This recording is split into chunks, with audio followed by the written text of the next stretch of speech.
We're live.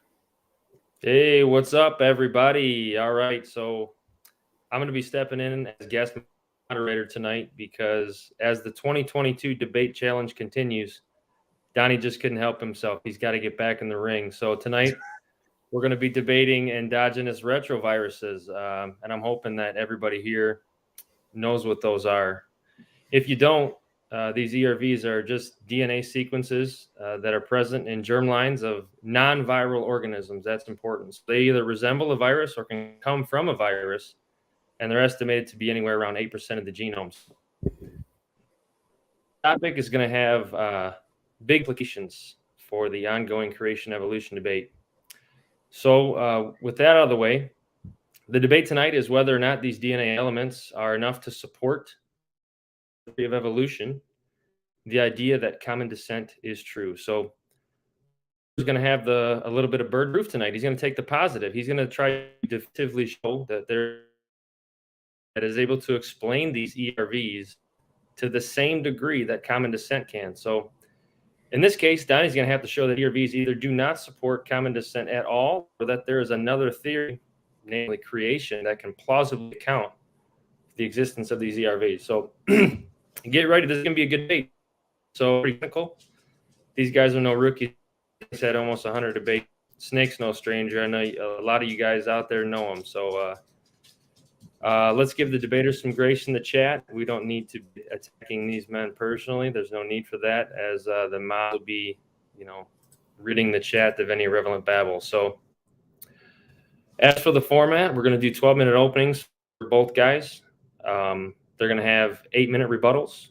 They're going to do around a 30-minute discussion specific to ERV. 5-minute closings, and whatever time is left, we'll try to wrap it up around 2 hours. But whatever time is left, we'll save for Q&A.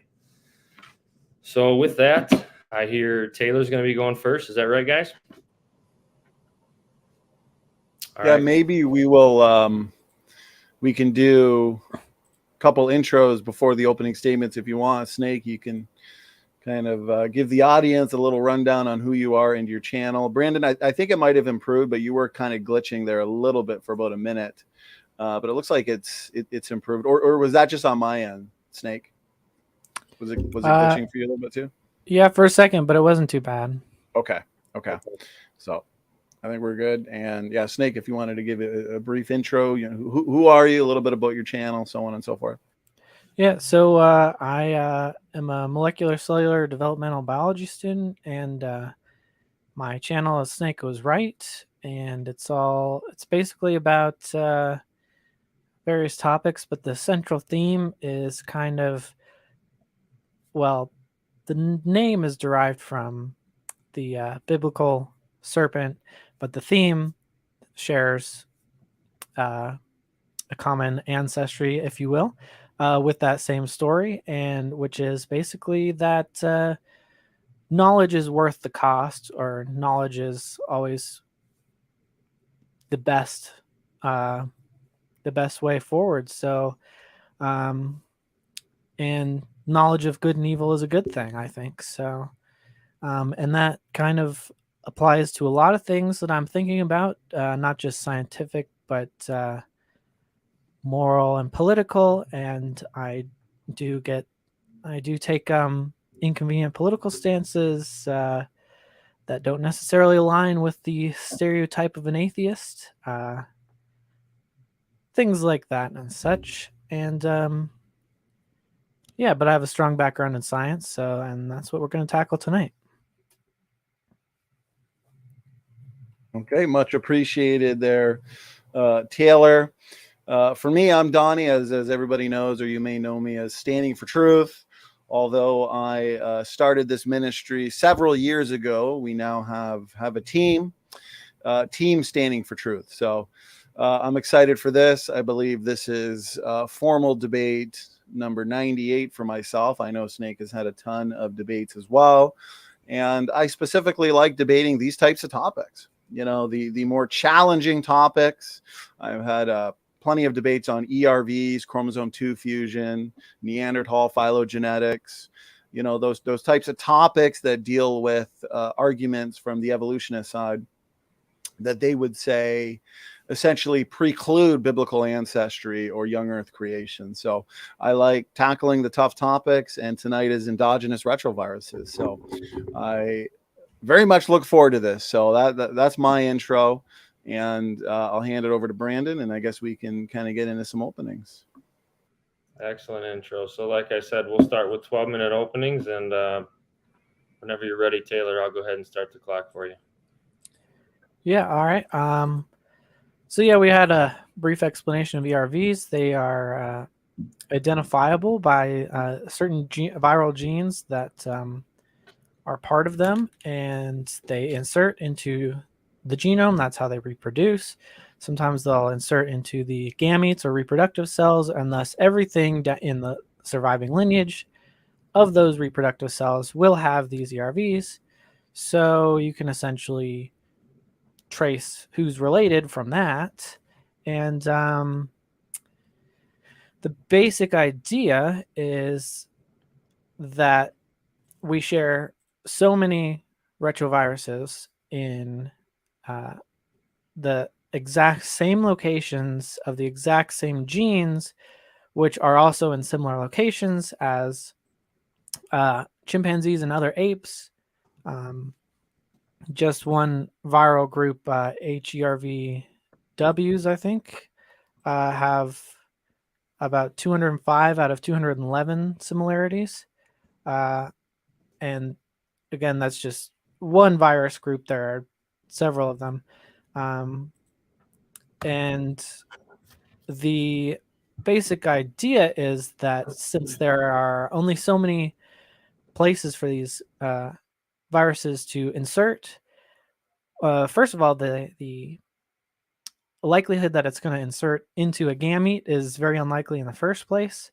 And then you have to have the specific species of virus and specific strain of that species, and inserting in the same location of the same genome in two separate animals, humans and chimps. And we do have very similar number of similarities with other apes and monkeys, and those same similarities create nested hierarchies, which look exactly like the same nested hierarchies that are produced by other genomic analyses and by anatomical analyses.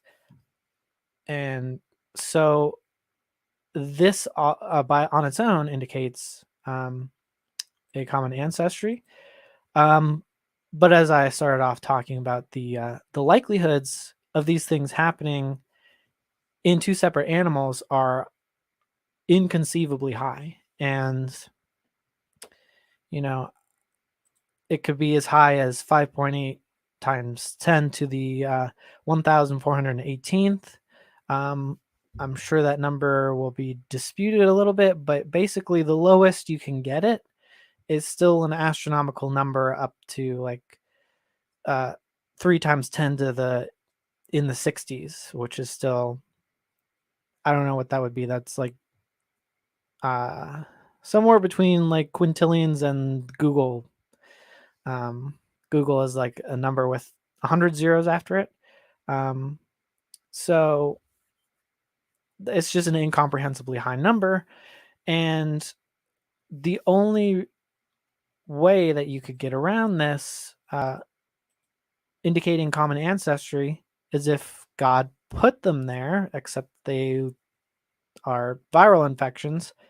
So this would look really bad for the idea of intelligent design, because God's updating the system with a really inconvenient way to update the system, and for some reason he's updating both chimps and humans in the same way, in a really inconvenient way, in a very unlikely way, astronomically unlikely. So there's really no way to get around the fact that these are inherited, and the layout of the suite of viruses, viral remnants, is exactly the same and could not happen unless it was inherited by a common ancestor. And so that's where we're at. So I will cede the rest of my time to discussion.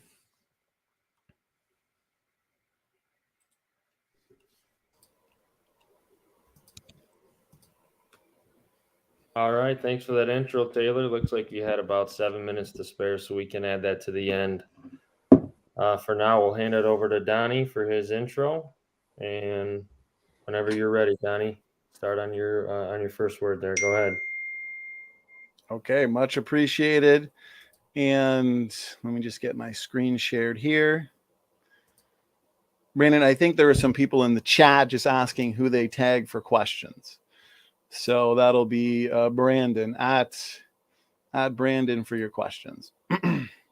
Okay. So let me get my PowerPoint up here. And let me know when.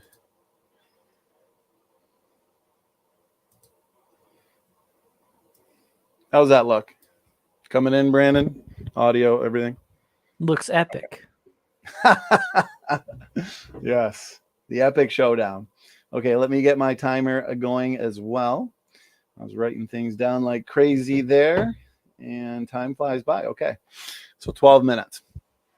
All right, the epic showdown. Endogenous retroviruses, ancient viral infections, or created units of DNA function. This is my roughly debate number 97, and I look forward to this discussion. So, what exactly are ERVs, or endogenous retroviruses? An ERV is a stretch of DNA found in your DNA that, according to evolutionary theory, and as Taylor pointed out in his opening statement, got there when one of your ancestors was infected by a retrovirus.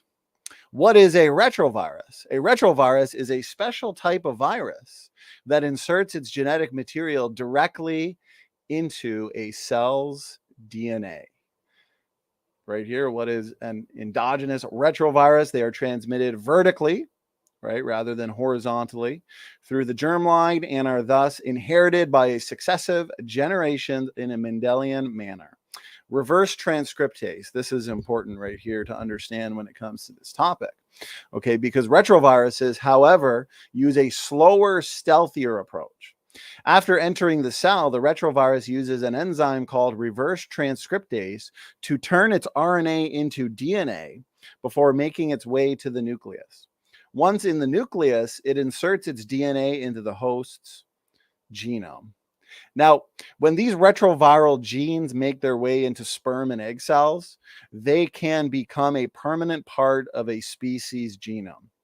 Proponents of common descent, like Snake was right here, will frequently claim the existence of these ERV sequences are irrefutable evidence for common ancestry, since they can essentially act as a historical record of infections suffered by our past ancestors.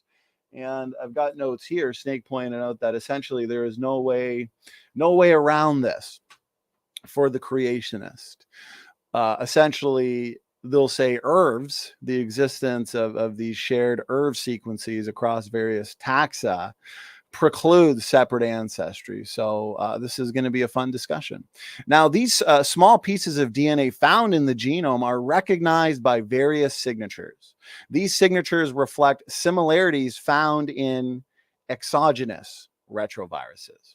And because we share these ERV sequences with the primates, as Taylor went over in his opening statement, we must have inherited, this is their only conclusion, these from a common ancestor in the distant past. Proponents of common descent essentially believe endogenous retroviruses are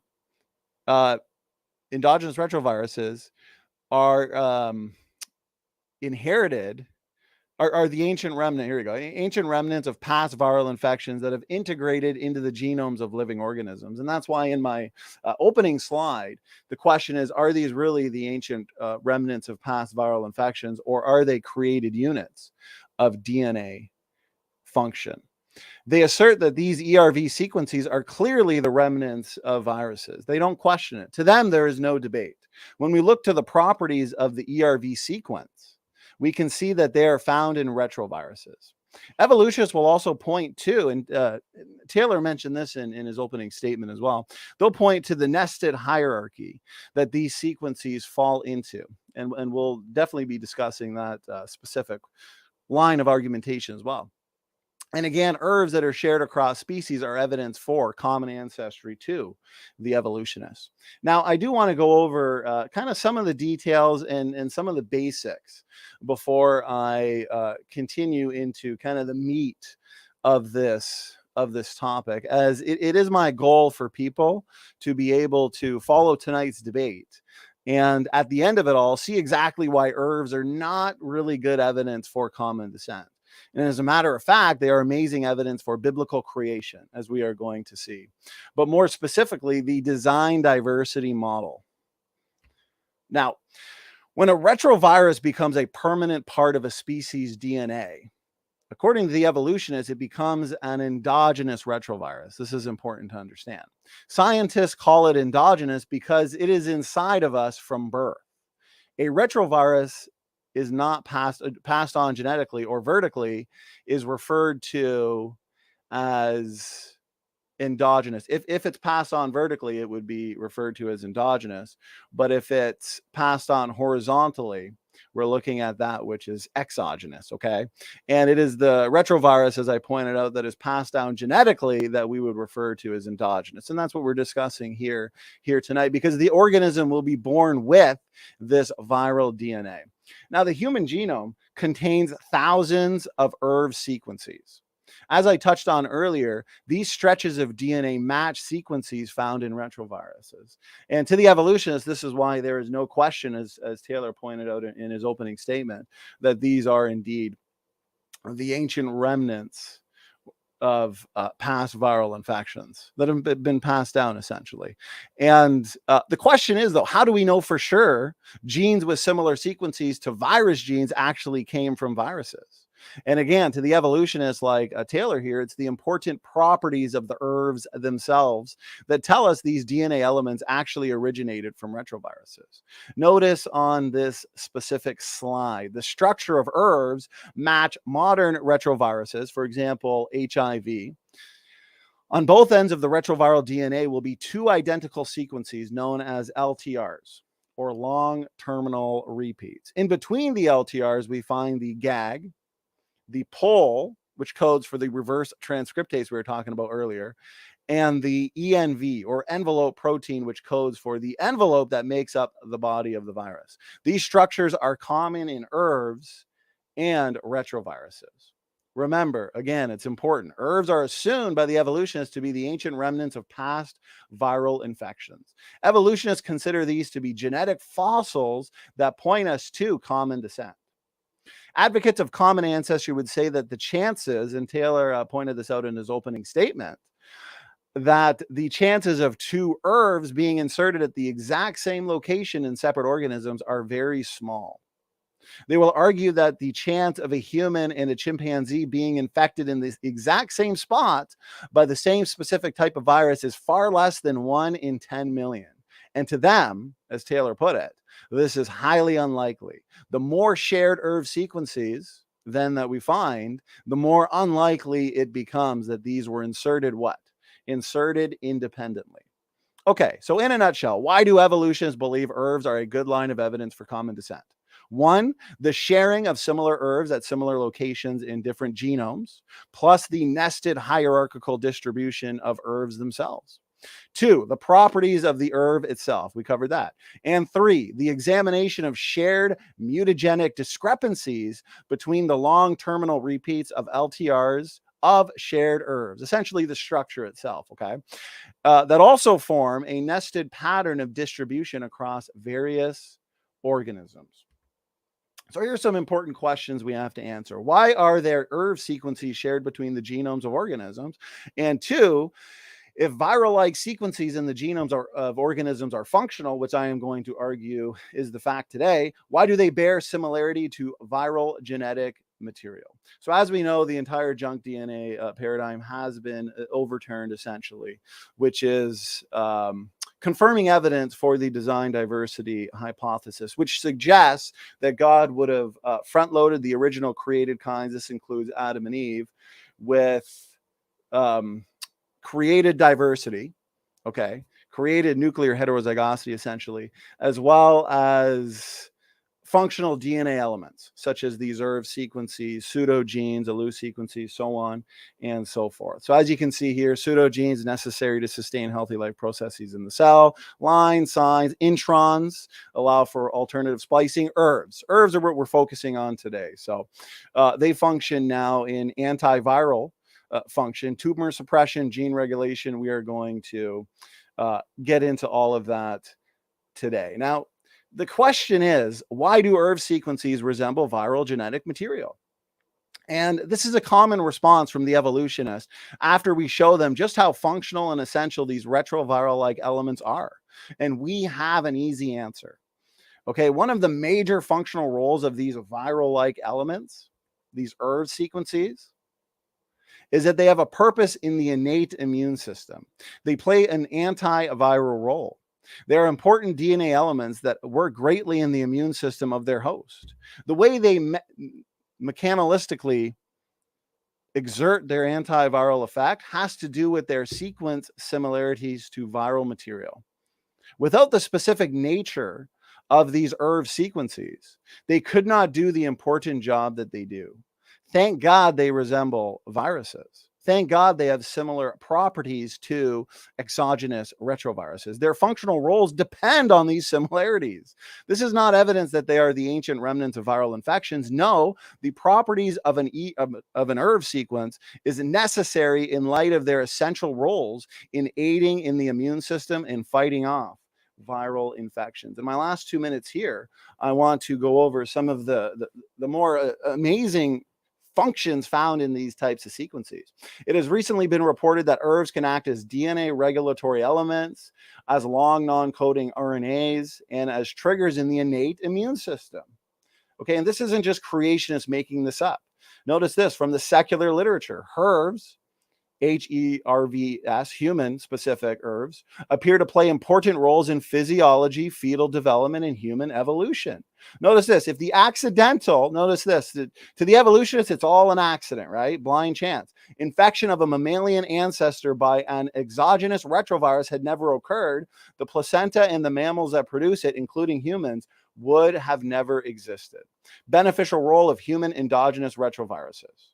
It has been suggested as mediators of normal biological processes such as cellular differentiation and regulation of gene expression.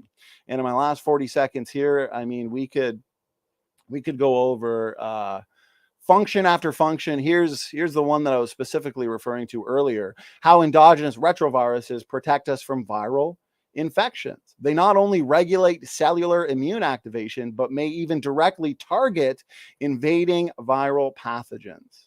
And that's exactly why they look the way they do, because this is necessary in light of this one of many, many functional roles, which points us to the design diversity hypothesis. And I'll wrap it up there as I've got 1 second left, and we will touch on some more of that evidence a little bit later. Thanks so much. Excellent intros, gentlemen. I'm sure that's going to raise a lot of questions, if not within the audience alone, amongst you guys. So at this point, we can move on to the rebuttal stage. We're going to do 8 minutes apiece for that. Whenever you're ready, Taylor. Yeah. So, we heard a lot about how ERVs contain beneficial functions, and therefore they had to have been designed. But this is not exclusively expected by creationism. So one of the ways that, for example, ERVs can help in cancer suppression is, well, one, it's kind of a double-edged sword because they actually can cause cancer. Some of them cause cancer and don't help at all. Some of them cause cancer and then help our immune system identify cancer because they're producing viral antibodies, which the body has. Depending on the age of the virus of origin, our bodies may have already been used to these viruses for thousands, even millions of years. So the antibodies are easily identifiable by the immune system. And so I guess to kind of recap, an ERV could interrupt certain genes, which can lead to higher susceptibility of cancer. But then those cancer cells that are expressing that virus now look like virus infected cells. And so our immune system can kill it. And so, of course, that can work out accidentally pretty easily. It seems pretty obvious how that's kind of a self-canceling property of a cancer-causing element that can also tag itself as something other than human. So the immune system often doesn't understand that cancer cells need to be killed because they have the same proteins as all your other cells. So the immune system can't tell the difference. And so if there's some foreign element that is causing the cancer, then it's more likely that your immune system is also going to recognize that foreign element. So it's completely understandable. It's not like a wild, convenient coincidence. It's very obvious that your body would recognize it as a foreign element. So just the mere fact that it has a beneficial function does not really tell us anything about whether it was created or it was infected. But the structure of it can tell us whether it was infected, because the ERVs contain elements that are completely unnecessary in from an intelligent design perspective to insert into the genome. So you wouldn't need the pro-GAG and the EMV genes because you could just incorporate those genes into the normal genome and put them in an exon, and they would get translated just as our normal proteins do. And those could trigger viral antibodies. And you also wouldn't need, and from an intelligent design perspective, it's also a terrible design because a lot of these ERVs are interrupting genes, which can cause cancer. So, so basically the functions that these ERVs take are going to be infection related, immune related, and gene regulation related, which is exactly how retroviruses function as they infect us. So none of these beneficial functions are unexpected or conflict with the idea that they are historical infections or how biochemistry works in general. Viruses and infections aren't inherently bad for you. In fact, you could not survive without, I don't know the exact number, but I think it's in the thousands of species that infect your gut that you can't digest without, or that infect your skin that keeps away worse infections. And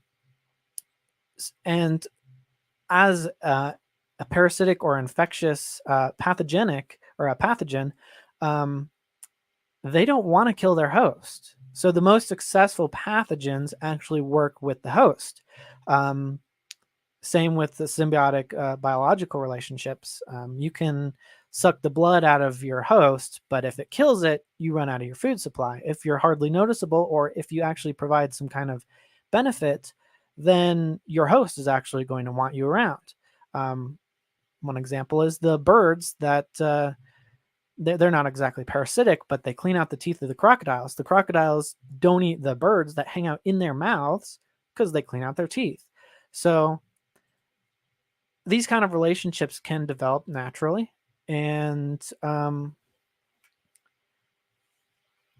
it's going back to ERVs. It's not very well. It's not. It's close to zero. The probability that, in fact, in one of my calculations, my calculator literally couldn't calculate that low and just gave me a 0 for the likelihood. So the idea that God would put these things in our genomes that were not in the ideal locations, but they were also in the exact same locations as other species, and the fact that he would use an update to an operating system instead of just put them in our genomes in the first place is really odd, and doesn't jive with intelligent design at all, because in fact we can come up with better designs.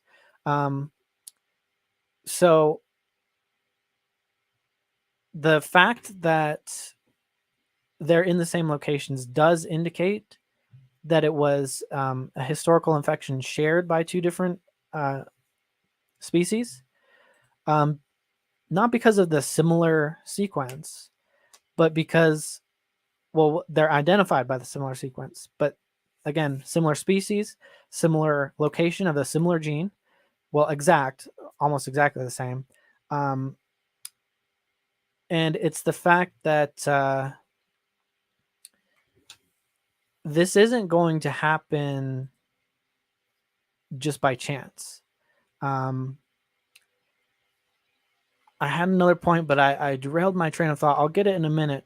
But the idea that God would use ERVs to infect us is, even if he's putting them in the correct location or whatever, even if there's not a better intelligent design, ERVs are one of the worst delivery mechanisms for retroviruses are one of the worst delivery mechanisms for updates to genetics, because they're not necessarily going to get into the gametes. And we even have therapeutics that are based on retroviruses, but the fact that they're so unlikely to get into the reproductive cells is a major problem for this intelligent design method. And I think that should be about 8 minutes. You are exactly correct, man. 8 minutes. Pretty good job. A lot of good points there, man. I think you brought a little more heat in the rebuttal than you did in your opening, huh? All right, we're going to hand it That over was to planned. What's that? That was part of the plan. There you go. I think we all kind of know the topic, so. Turn up the heat on him, man. He needs it. Yeah. Okay, well, here we go. Let me start my timer, 8 minutes. And the openings were brief overviews. And here we go. Let's get into the fun, because I am pumped. So Taylor's arguments here, essentially in the opening statement and the rebuttal itself, boiled down to a starting point and basic assumption that these viral-like sequences are really the leftover remnants of past viral infections.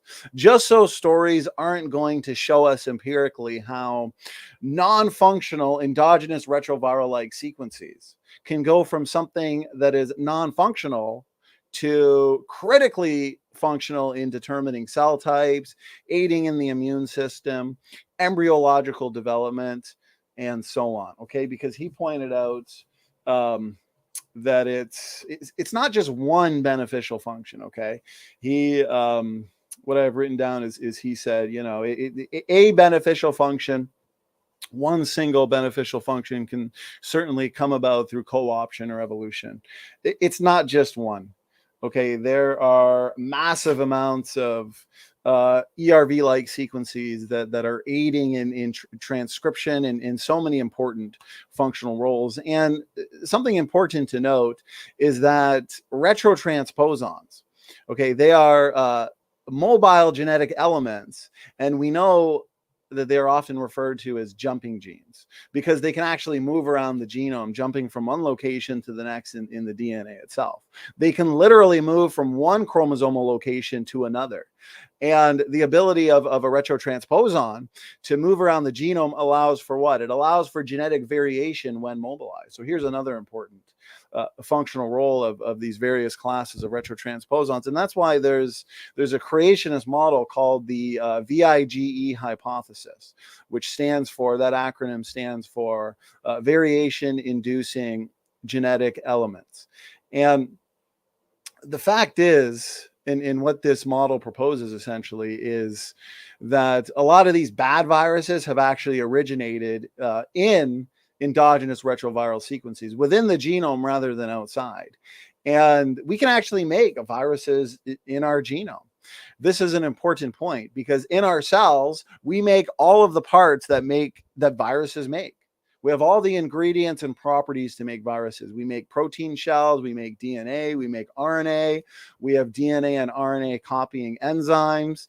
It is possible that many viruses came from within the genome rather than outside. And this had to be the case anyways, because a retrovirus requires a host to replicate. So what came first, the virus of the host?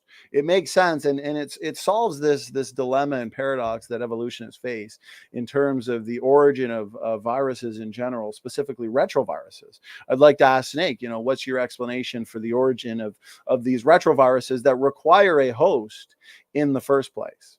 Okay, so it is possible that many viruses came from within the genome. They were made from cellular parts.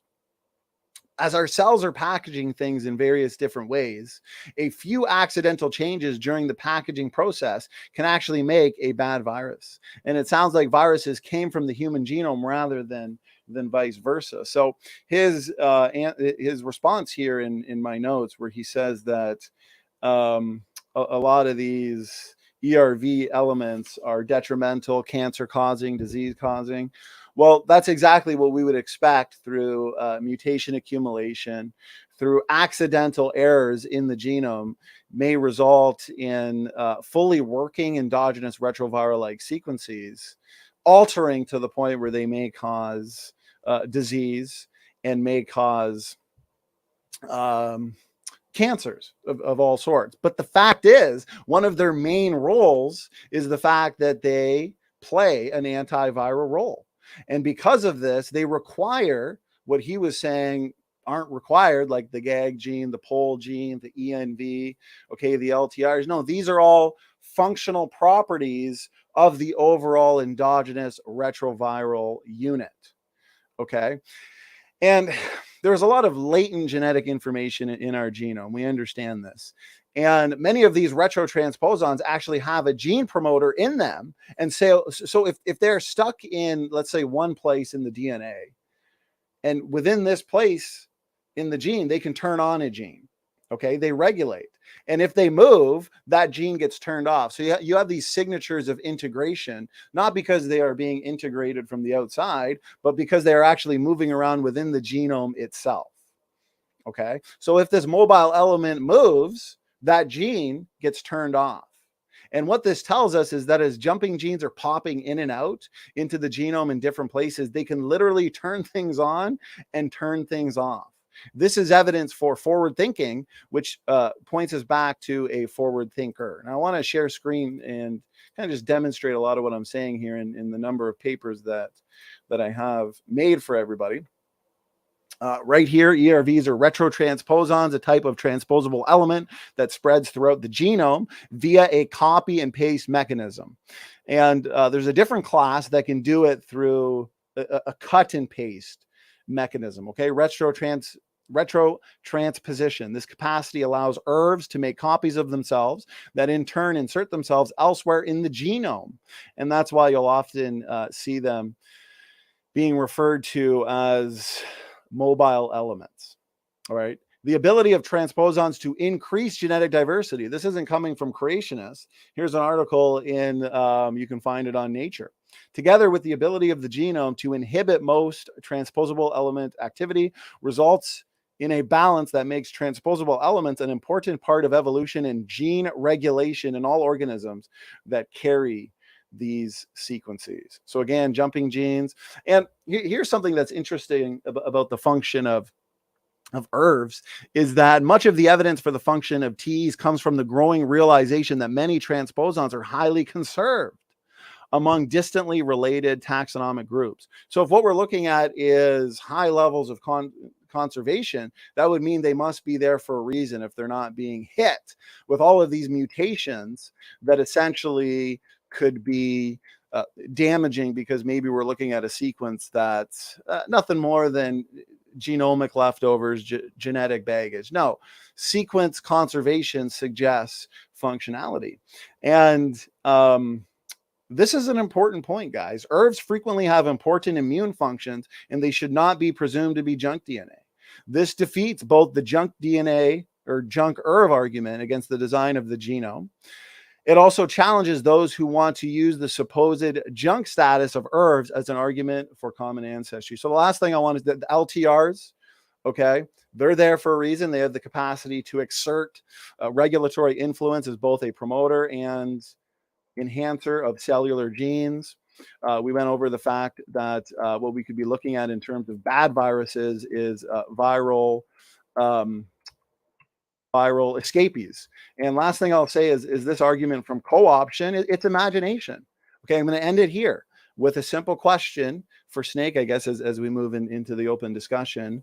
After this, he can either choose to answer it first or not. Show me empirical evidence in a lab, a technical paper today. It's not just one or two functional roles in these ERV sequences. Show me a non-functional ERV sequence going from non-functional to something critically functional in the genome. And that's 8 minutes, so I'll yield there. Excellent. Perfect timing. So now we're going to go into this 30-minute discussion, and I guess we can kind of tail off right where Donny left it if you want to. Snake, do you want to address that question? You got anything else you want to bring up? Well, I guess I would offer like a slight correction. So, so the GAG and the envelope proteins are potentially useful. They're not necessarily useful. But the pole section and the long terminal repeats are basically just virus specific, and so the human genome is capable of translating the GAG or pole regions, or the ENV regions, independently of the LTRs, long terminal repeats, and the pole, which is the reverse transcriptase, right? And so there are markers that show that these things are in fact viral, and so and are not necessary as intelligent design elements. So, like, do you accept that some of these ERVs are in fact of viral origin? Well, some interesting points that you brought up. So to kind of work from your first point is that, yes, when we look to these ERV elements and the properties essentially that make up the ERV sequence, right, the structure of it, the LTRs on either side, your GAG, pole, and envelope protein, essentially. Okay, these are characteristics and signatures of exogenous retroviruses. Okay, they have similarities, but that's what's so fascinating about the structure of the ERV sequence itself, is the fact that one of their roles, Taylor, is they have the ability to protect against the exogenous retroviruses that supposedly they are the result of, right? You have this viral infection, and essentially it gets passed on because it invades the germ cells, and it's passed on vertically rather than horizontally, and so it becomes endogenous. It comes from within. Okay, the offspring are going to have this viral DNA in every single one of their cells. And essentially, that's where these ERVs came from, according to the evolutionary story. But the ability of these ERV sequences to actually protect against this, okay, the fact that ERVs block the ability of the exogenous retrovirus to infect in the first place, and to become an endogenous retrovirus tells me that, and you can see this in a number of papers I can screen share later. For sake of time right now, I won't. They perform viral mimicry, and they require the specific structure and properties, okay, including the GAG, the pol gene, the ENV, in order to carry out this ability. And another ability as well is involved in tumor suppression, where they also, we can get into that a little bit later, where the structure and property of the ERV sequence itself, these similarities, are necessary. They're a required design feature to carry out the job that it does in disrupting retroviral insertions and in tumor suppression. So I don't think the properties that make up the ERV or ERV that are also similar to exogenous retroviruses is a problem for the design hypothesis. What are your thoughts on that? Go ahead. Well, yeah, I definitely want to get into the topic of discussion. But as for the question, do you accept that there are retroviral infections that result in these ERVs, even if you're not accepting any of the beneficial ones? Well, that is a good question. And it doesn't seem out of the realm of possibility that an exogenous retrovirus can invade our cells and invade in just the right way and in the right spots for it to be passed on vertically, essentially. So it doesn't seem to be out of the realm of possibility. So how many have actually occurred, have gotten past one of these functional roles of the ERV sequences in general to kind of prevent that and stop that? I'm not sure, because as far as I know, we don't really have any observable evidence, unless you can present that, where we have endogenous retroviruses. We have a new the virus infecting and then becoming endogenous and fixed within the population. Because from my understanding, and respond to this, what we're looking at is genomic fossils to the evolutionists. And so this is a historical record of common descent. But we're not actually seeing the endogenization, I guess you could say, occurring today. Go ahead. What are your thoughts? Yeah, so like, how would you tell the difference between a retrovirus mimic and a legitimate endogenous retrovirus? Well, right, that's a good point. But because, well, if I could add a little bit more, so we do know what retroviruses look like when they infect cells, and they have this exact same structure. And the only difference would be that they occur in gametes, which are reproductive cells. And as long as that doesn't kill off the fetus, which is one form of selection, if the mutation or the infection occurs in a highly inconvenient place, that thing's just not going to even be born to pass on its genetics. So, but yeah, we use retroviruses for therapeutics. So we know how they look when they infect cells. It's just a difference of which cell they infect. So going back to the question I asked, is there a way to differentiate a virus mimic and a legitimate ERV? Right, so that's a good question. I would say the majority of what we're looking at in terms of these, quote unquote genomic fossils that evolutionists such as yourself look to and compare across different groups, different species that fall within a nested hierarchical pattern, as well as the mutations that occur in these LTRs, these LTR elements. I would say that the vast majority, if not all of those, are created units of DNA function. They are these variation-inducing genetic elements that were front-loaded, and in a way we can tell is whether or not they are functional. That's a direct prediction of the design diversity hypothesis, that if God front-loaded various types of functional units in living organisms, that would include these ERV sequences, ALU sequences, we would predict function, and we would predict a lot of function, not just one or two.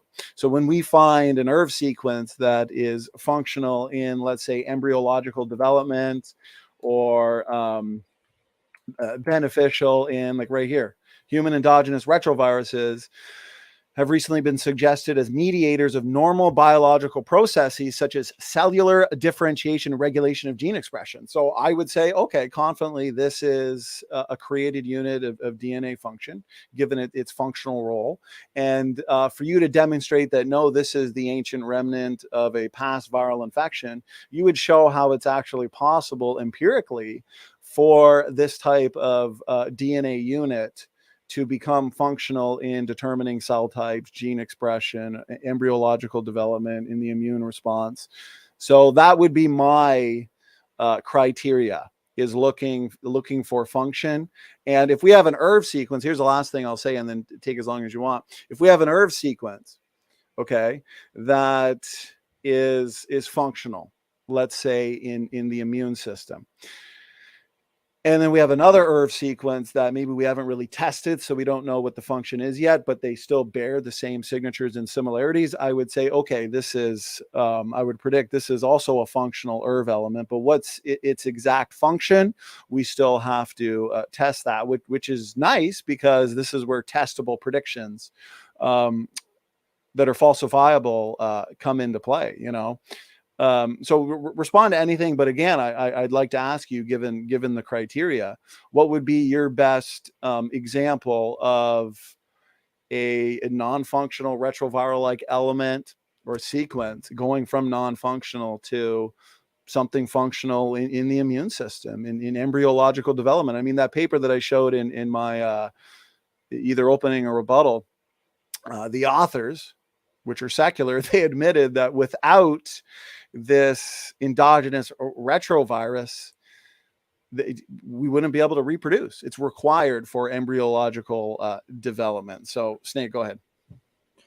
So, to kind of correct something, retroviruses have function from the moment of infection. So that you're never going to find anything that goes from non-function to functional. You might have kind of a change of function or a shifting of responsibility, but we can talk about that once we're fully on the subject of function. But so it looks like you're saying that they're identical in structure, and you can't really tell based on their genetics whether they're from an infection or not. It's just whether or not it has a beneficial biological function. Is that how you're telling the difference? I would say the criteria in terms of determining what is a created unit of DNA function versus what is a retrovirus. For example, when we looked at the Phoenix virus experiment, okay, that's a paper you've cited before. That's a great experiment where they took cells in a petri dish and subjected them to various mutations. They produced a virus. Well, that goes back to what I was saying in my rebuttal, that one creationist hypothesis titled the variation-inducing genetic element hypothesis, which suggests that retroviruses, exogenous retroviruses, have originated from functional ERV-like sequences. And at that point, they can escape the genome, cross species, and of course become damaging, disease-causing. And I think that has to be the case anyways, the nature of retroviruses. So if we're looking at what you would say is a genetic fossil, a dead virus, that is what I'm saying is a created unit of DNA function. If we're looking at an exogenous retrovirus, then I would say that is what probably originated from these functional ERV sequences. And I'd like to see where a retrovirus, an exogenous retrovirus like HIV, assists in embryological development or determining cell types. I'm not aware of any research suggesting that these retroviruses, before they integrate and are passed down vertically and become endogenous, I'm not aware of any papers that suggest that they already contain the necessary information to assist in embryological development. So go ahead, Snake. So you did say that it is possible for at least one beneficial function to come about by infection and co-option. So I wouldn't say co-option. Okay, I mean that's what you said, but you're Well, I you're was saying, welcome to clarify. well, I don't want to, I just want to clarify. I don't want to say that it's impossible. I'm not going to sit here and say, no, it's impossible for an exogenous retrovirus to infect a germ cell, enter a sperm or egg, and then be passed down vertically. And the offspring now has an I'm just saying, I'm not going to sit here and go on record saying that's impossible. Maybe it's possible. If one of their roles, these ERV sequences, is to prevent that, well, we know we have DNA repair enzymes that are formulated to prevent mutations, but mutations still occur. So I'm not going to say it's impossible, but it's not like we have overwhelming evidence in the lab or a series of technical papers showing this happening. I mean, you can present, if you can present that, I'd like to see it, but we don't see that as far as I know. Go ahead. I just wanted to clarify. Yeah, as far as cells that are infected with retroviruses, they can reproduce and they still have the retroviral elements in them.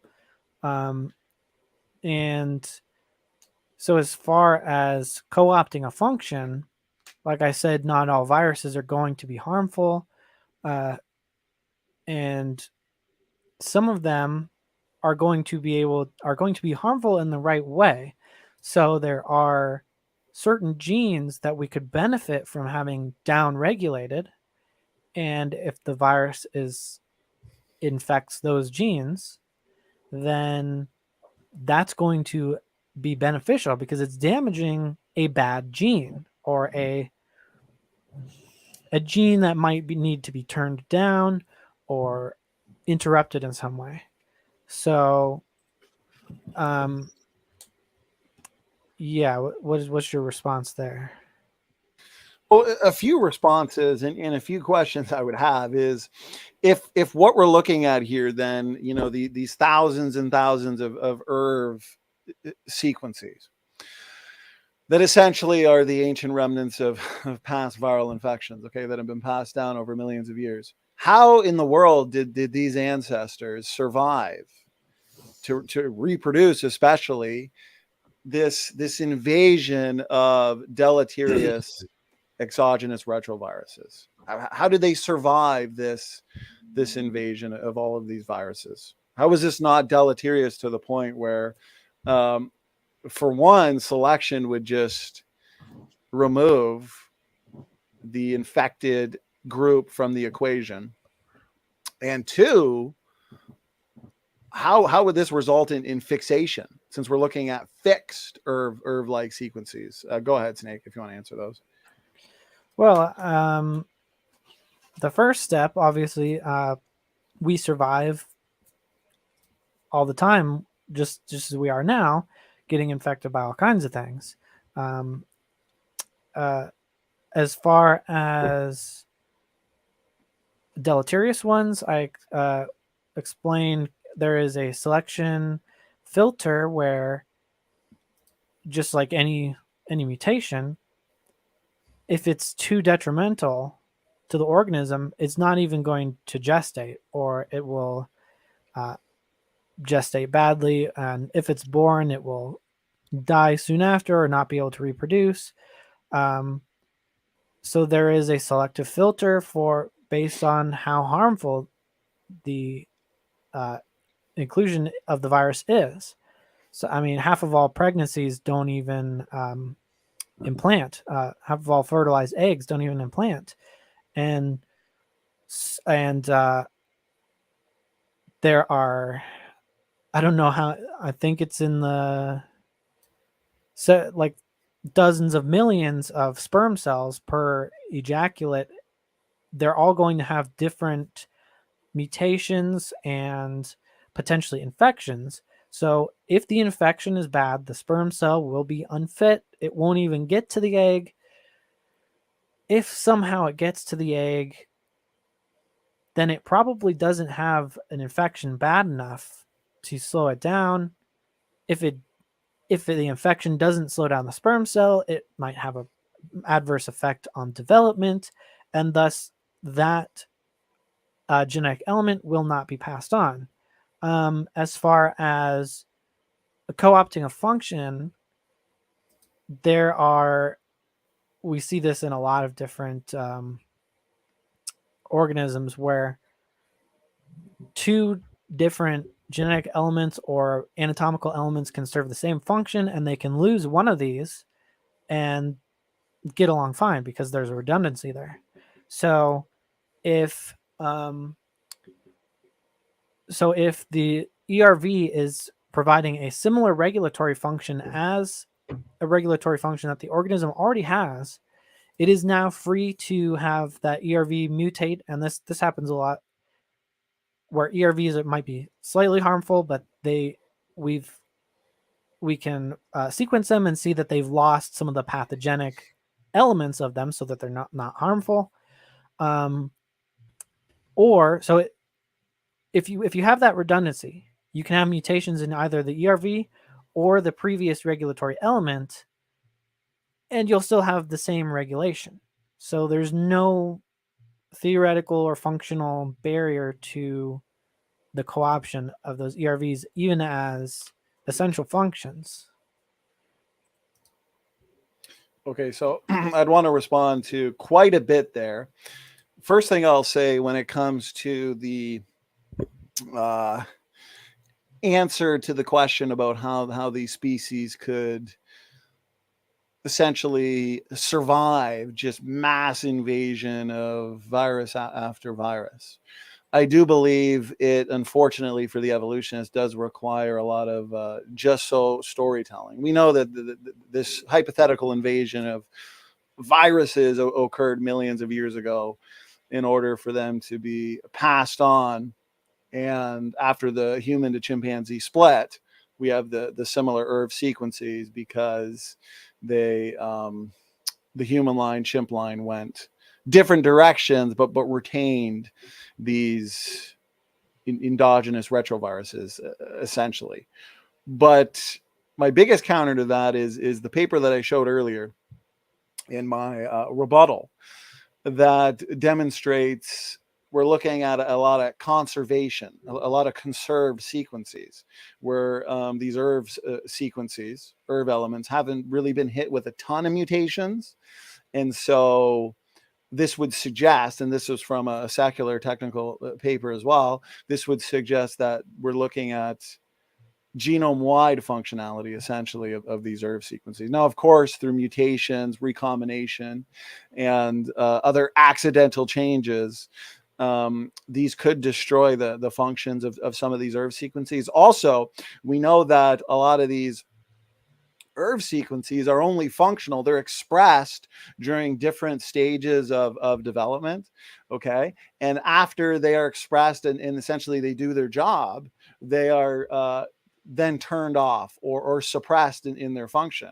So if we were to test that, let's say in the life of a specific organism, if we were to test that, and even through genetic knockout, we were to snip it out and there was no immediate effect, well, that's because either one, we're looking at redundancy, two, we're looking at an ERV sequence that is turned off. It's only expressed under certain conditions, certain environmental conditions. When it comes to tumor suppression or antiviral infection, they're only called upon essentially in light of those circumstances. So there's a lot of ERV sequences, unfortunately, that evolutionists would say are non-functional, but they haven't done enough, I would say, analyses or even knockout experiments to know that for a fact, since we know for a fact that a lot of these ERV sequences are only functional under certain conditions. And again, when it comes to the co-option, you know, here, for example, far from being junk DNA, the pervasive retrotransposons that populate the genome have a powerful capacity to influence genes in chromatin. A new study demonstrates how the transcription of one such element, HERVH, can modify, notice this, can modify the higher order 3D structure of chromatin during early primate development. Here's the last thing I'll say, and then take as much time as you need, Taylor. Okay. In the mouse genome, there's a certain class of retrotransposon that if you snip it out, okay, you remove it, the mouse is developing, you remove this retrotransposon and the mouse stops developing, it dies. It's because, again, it requires that functional retrotransposon to develop and live. Okay, so I don't think your answers here are adequate, that retroviruses have some innate functionality that when they in fact integrate and are passed on vertically, okay, through the germ cell lines, they can eventually become not just functional in a low functional sense, but literally critical, as in that one paper I showed earlier demonstrated that no, if it wasn't for this ERV sequence, there wouldn't be mammals. It's literally required for the existence of mammals. So I don't think you're adequately answering this question, because to me, the question could be adequately answered with just a single technical paper that actually shows empirically in a lab, hey, listen, here's an ERV element that we thought was useless, but through a series of mutations or co-option events, it went from something that was dead to something that is now critically functional in embryological development. Can you provide anything like that, Taylor? And go ahead, take your time. Yeah, so they're not functionally dead when they infect. They're functionally, well, there's a debate over whether viruses are alive or not, but the retrovirus, as soon as it infects, is functional. All of its viral elements are functional to create viruses. So basically, to gain a function, parts of it have to die so that they're not viral and pathogenic. But as you said, they can affect regulation. And that's really not hard to explain, because mutations affect regulation all the time. They can affect cellular division. And viruses do have self-regulatory elements in them. It's not like once they're inside of your body, or once they've inserted into the genome, that they just continuously replicate and replicate and replicate. There are tons of diseases that can go dormant, and there are certain environmental conditions that will then trigger them to turn on. And so they have an ability to interact with the cell, whether it's interrupting it or tagging it for being activated, which are not, they're completely unremarkable as far as non-designed elements go. And like I said, if there's a redundancy there, the original function to that can be lost, and it can look like, oh, the ERV was the only thing that was ever regulating this, when it's perfectly capable of having just been a redundancy that is left over.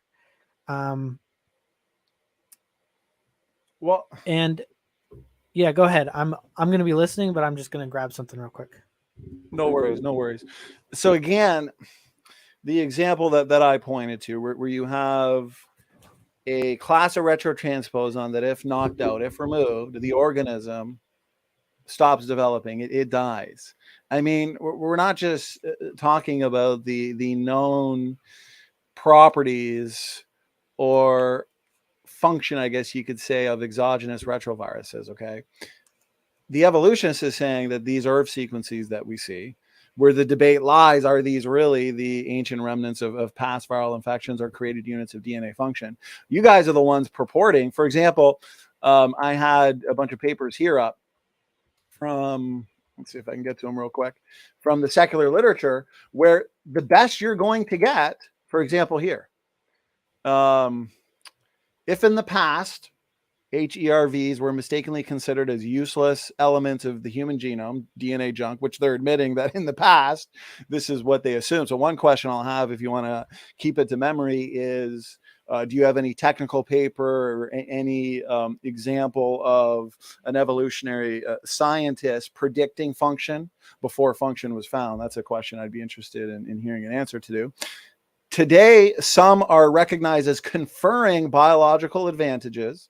In fact, in some cases, HERV genomes have undergone a process of positive selection during evolution, being exploited by the host to benefit important physiological processes.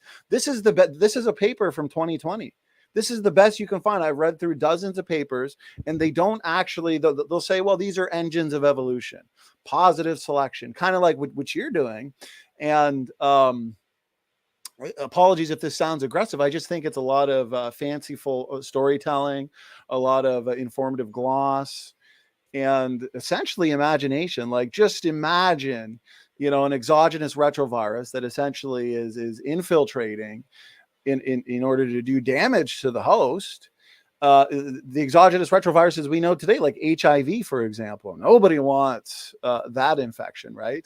And again, thank God we're seeing it in these populations of koalas, where these ERV sequences are actually now being called upon. And thank God for their structure and properties, the LTRs, the GAG, the POL, ENV, which the evolutionists, that's their best argument. They always say, like you're saying, why do they resemble exogenous retroviruses?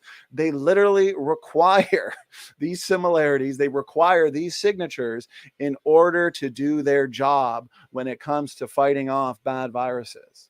They have to have that structure in the first place. And so the VIGE hypothesis, at least, would say, okay, they look the way they do because one of their many functions is to fight off bad viruses. So the last thing I'll say, and then take your time, is I don't feel satisfied with the answers provided, not only by you, just in the papers that I'm reading, where it discusses these functional roles. I never actually see empirical evidence for how this co-option happened or how this evolution happened.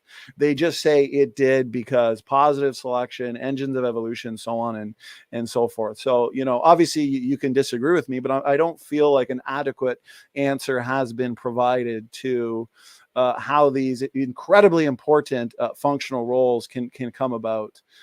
Taylor, go ahead, take your time. Yeah. Well, first of all, how much time do we have left? Brandon, you might be on mute, and I'm. You got the 30 minutes is up in 10 seconds, but we can add the extra 7 minutes that you didn't use in your opening. So if you guys want the extra 7, you can have at it. Yes, please. So as I said, viruses are not necessarily bad for you, or they could. It's all completely context dependent. So they can be completely neutral. They could be, in fact, we use viruses to infect and kill cancer cells because they can be selective like that. Some viruses kill off bacteria, but don't infect humans.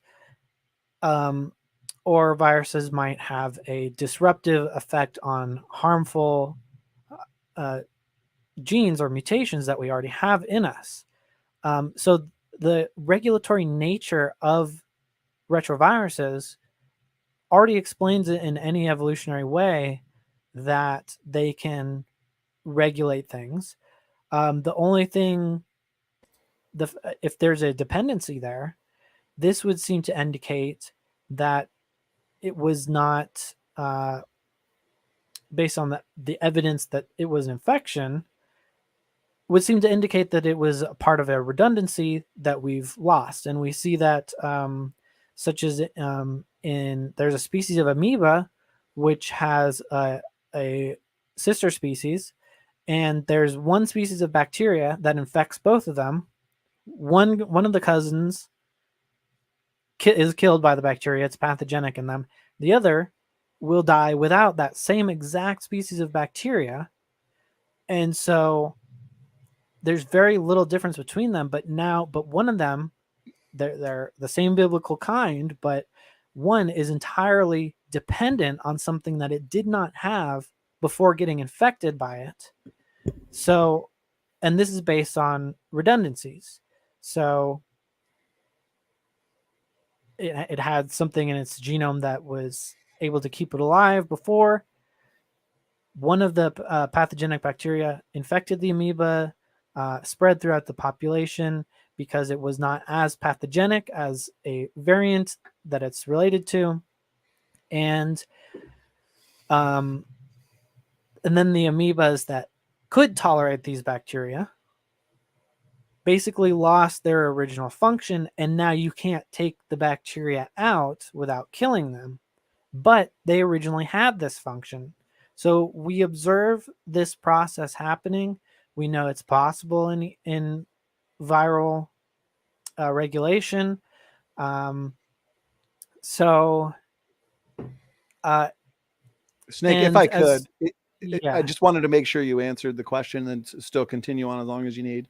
One of the questions I asked in my last response was, did evolutionary scientists predict function before function was found? Do you know the answer to that? as far as the literature says, it's usually was not known. So it's an investigation. They discovered viral elements. A lot of people assumed because it's an inactivated virus that it wouldn't be that important, but then we discovered that it was. So Isn't that just I mean, we're not. retrofitting the data though? No, that's just investigating what it is. Like there's no one's claiming anything outside that it's like if we're investigating the genome, we find these elements that look like viruses, and eventually we found out that some of them have beneficial functions. So that's not retrofitting any data. The only thing that we're Well, what would be, if you could, are you, like, if you could screen share or present us with, based on what you're saying, okay, what would be the best technical paper or lab experiment that you can provide myself or anybody on the fence, let's say in the audience, that would show us and kind of make the light bulb go off, where we're like, okay, we can see how, because if you notice this paper here, HERVs appear to play important roles in physiology, fetal development, and human evolution. This is not a creationist paper, by the way. If the accidental, notice this, the accidental infection of a mammalian ancestor by exogenous retrovirus had never occurred, the placenta and the mammals that produce it, including humans, would never have existed. And I want the audience to pay close attention to that. Without this endogenous retroviral-like sequence, we couldn't exist. Humans would have never existed. These beneficial consequences can explain why these HERVs have been fixed into the genome instead of being eliminated over the years. The most parsimonious explanation for me is, okay, these are necessary, these are essential, these were designed and created. But for you, I just see, unfortunately, and I understand you'll disagree, I do see a lot of kind of just so storytelling, maybe this, maybe that. But why in 2022 don't we have a technical paper documenting some kind of lab experiment where this endogenous retroviral-like element was subjected to a series of mutations or whatever that actually led to a highly essential endogenous retrovirus? Yeah, go ahead. What would be your favorite technical paper just to kind of throw at us, demonstrating what you're saying in terms of the co-option? you mentioned the Phoenix virus, so we can make them. We know that these elements are telltale signs of a viral infection. So at some point, yes, some regulatory function is beneficial. That's Well, what did not the Phoenix contrary to virus any. experiment demonstrate, though, for the audience sake? It demonstrated that it's a virus of viral origin. Well, So, firstly, but how is even that then, demonstrating the co-option of these functional roles in embryological development? well, we know that this is possible. I can cite the amoebas paper that we know that redundancies with this type of thing occurs. It's extremely rare. Like you said, there's one of these out of thousands of these. So it's not going to be easy to evolve this in a lab. But we do know that they are viral elements. We do know that they're a result of an infection, and we've kind of lost track of the fact that there are hundreds of these that are shared with chimps. So this is, again, since we know that they're viruses, statistically impossible Well, I just have the want to make same sure that the suite. audience, obviously I disagree with that. We don't know they're viruses. I think we've demonstrated that they're not. But I understand you believe that we know they're viruses, but the only reason you conclude that is because of their properties, the structure, the LTRs, the gag, the pole, the They're ENV. viral exclusive properties, right? But I've already pointed out that the structure, the makeup, the properties of the ERV sequence are required for one of their many, many roles, which is fighting off exogenous retroviruses, working in the immune. If they did not have these similarities to extant retroviruses or exogenous retroviruses, they couldn't do their job. So I don't understand why you believe this is evidence that they're ancient remnants of viral infection. So that would be something like the envelope protein, but the rest of the telltale signs are not necessary because you mentioned viruses being bad for us. We can't have an immune system unless we're exposed to viruses and bacteria. So our immune system literally needs examples for it to learn. We produce antibodies that go after all kinds of things, and this is a process of miniature evolution. It's called somatic hypermutation, produces tons and tons of different mutations, and then the ones that work survive and proliferate, and then that's the immune system that you work with going forward. And if you encounter more, there's that. And then you say that these are, if they're not retroviruses.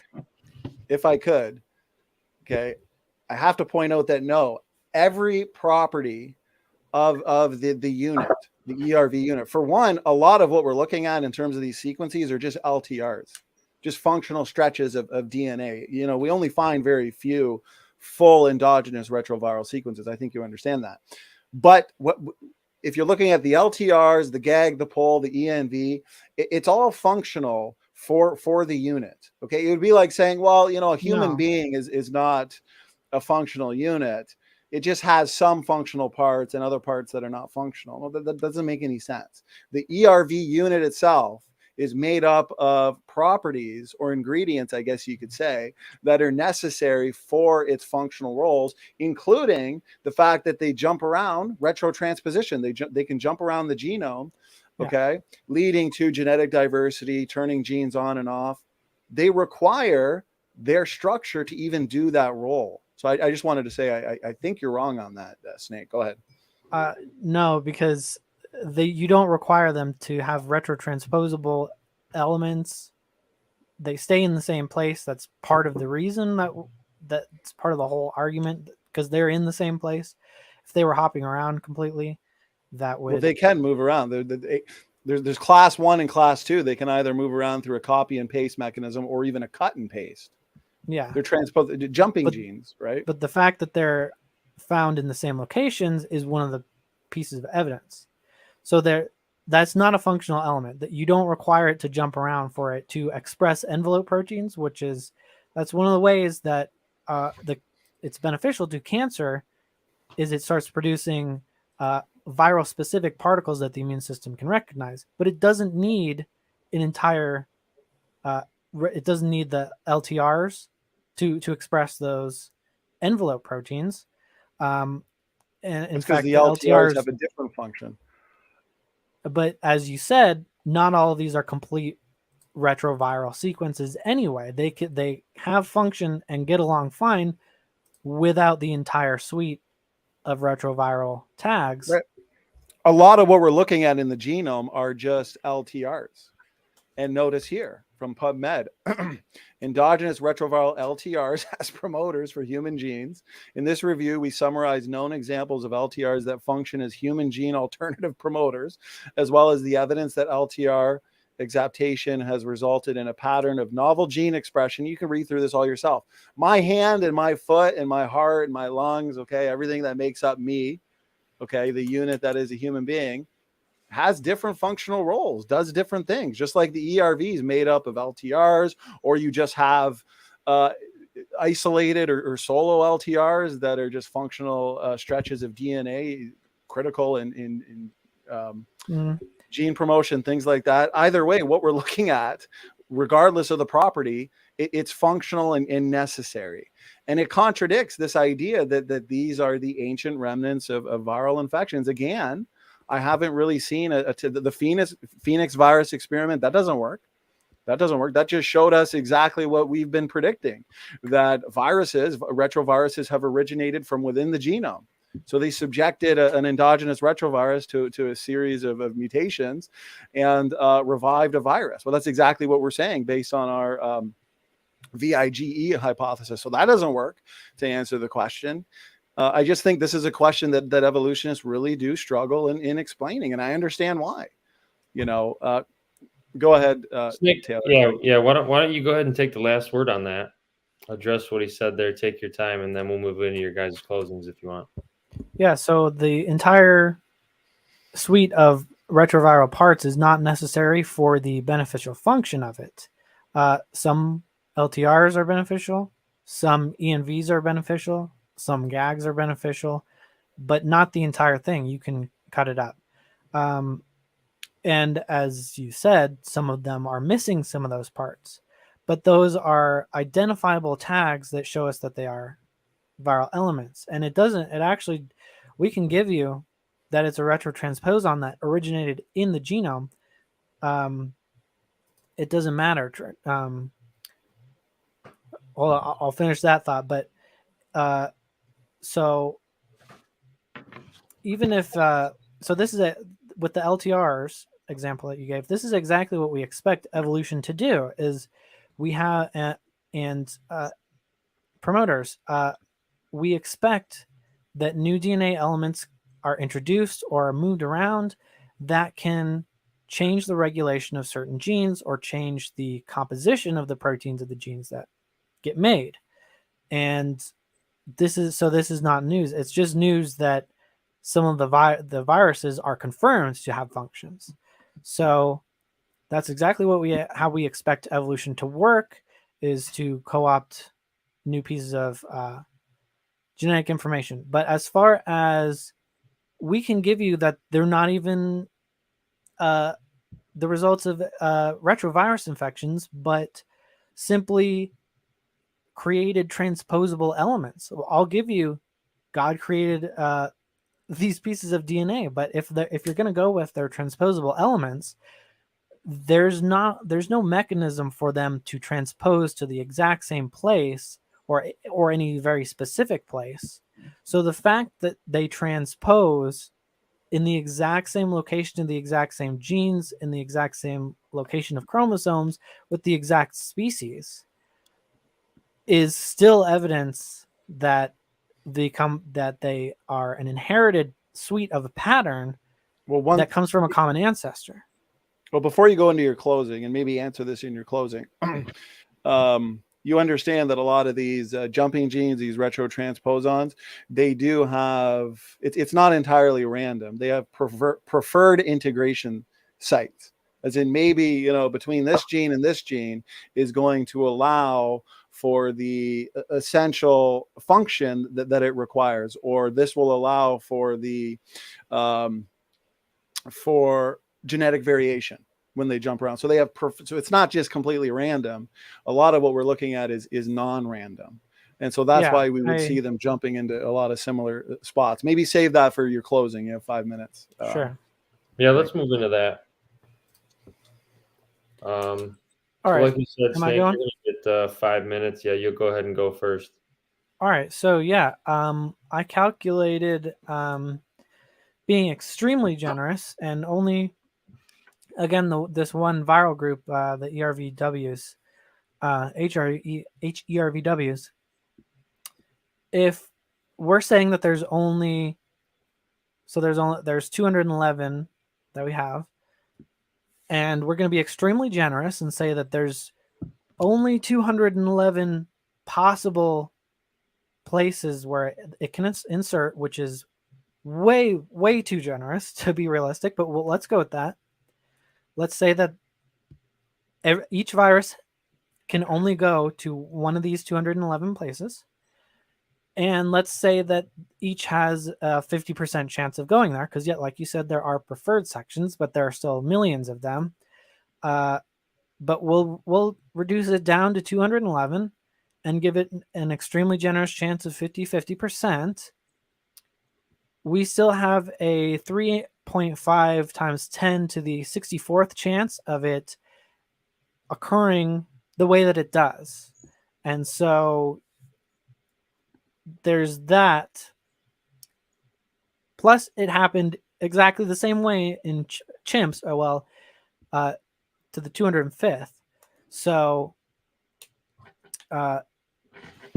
that's still statistically, it's a bigger number than the quintillions. So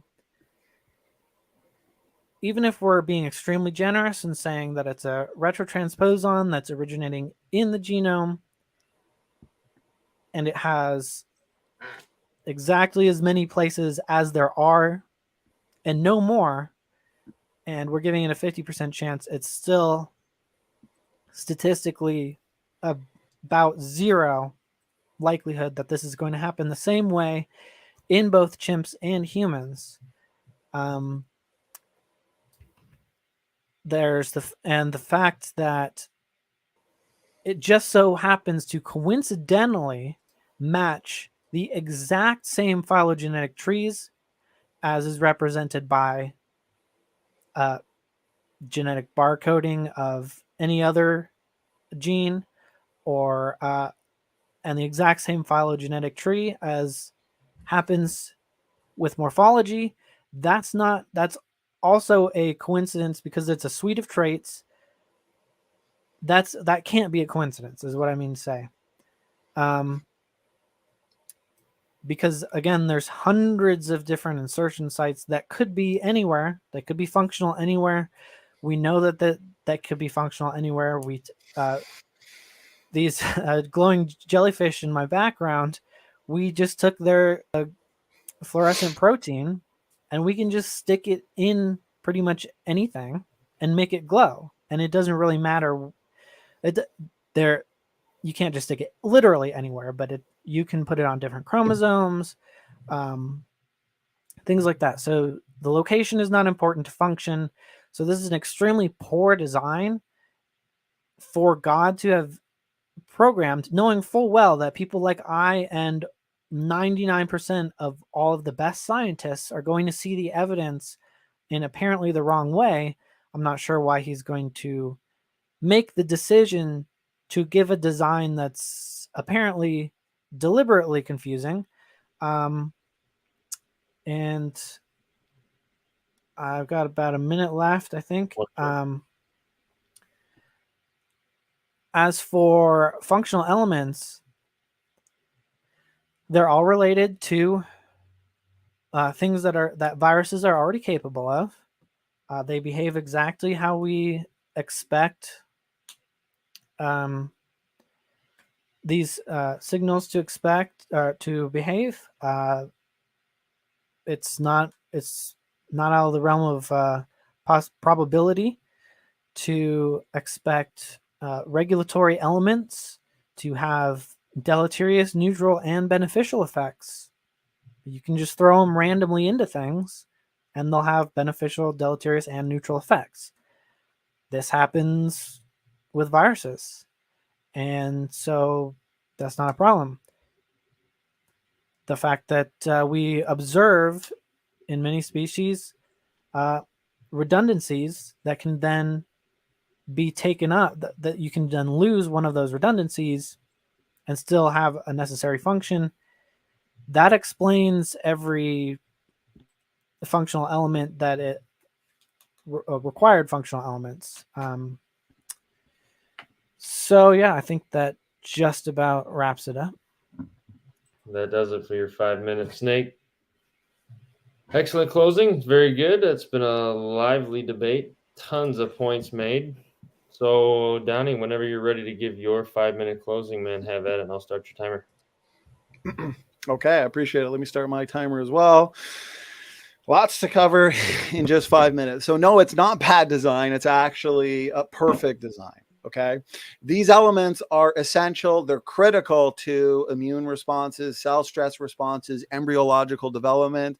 I mean, during this debate, I must have shown at least over a dozen technical papers verifying exactly what I'm saying. And Taylor, unfortunately, he didn't provide even one technical paper showing empirical evidence for how these elements can evolve such as essential functions, including embryological development. I mean, that one paper I showed from the secular literature literally admitted if it wasn't for this retrotransposon, we wouldn't exist. How is that bad design?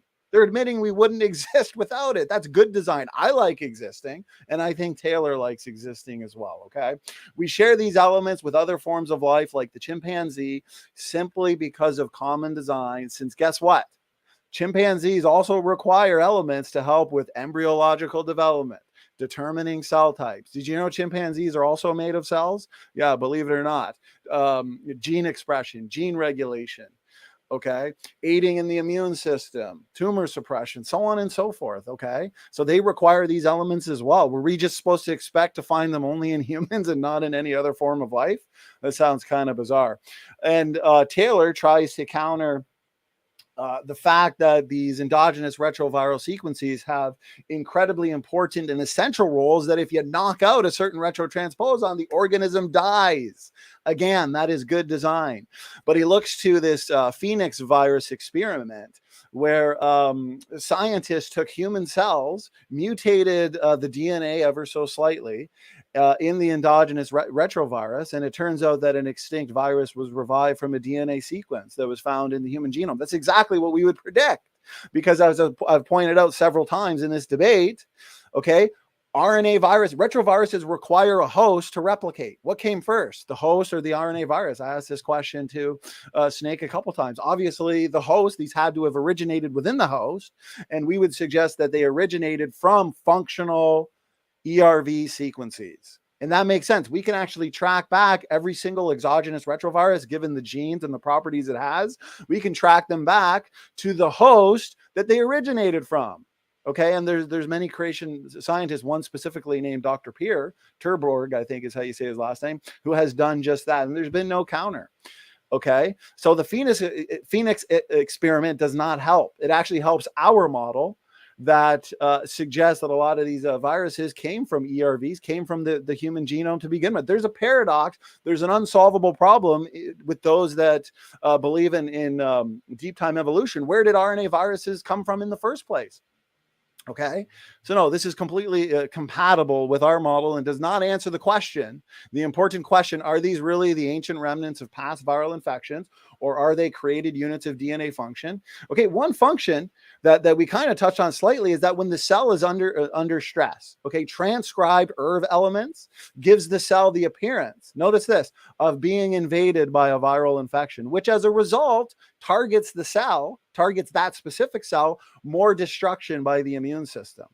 And some tumor cells can invade detection of the immune system, but this mechanism, which is mediated by what's called, it's a super protein, okay, P53, is a way for those tumor cells to become detectable by the immune system, as a way for the immune system to clear these tumor cells from the body. And researchers, they're working on various drugs that will stimulate P53 activity and the transcription of ERVs as anti-cancer therapy. Anti-cancer.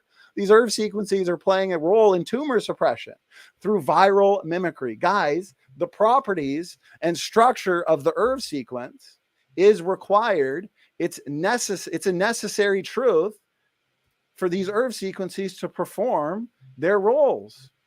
Notice here in the last 40 seconds, why would a creator produce functional genomic features that so closely resemble an endogenized retrovirus?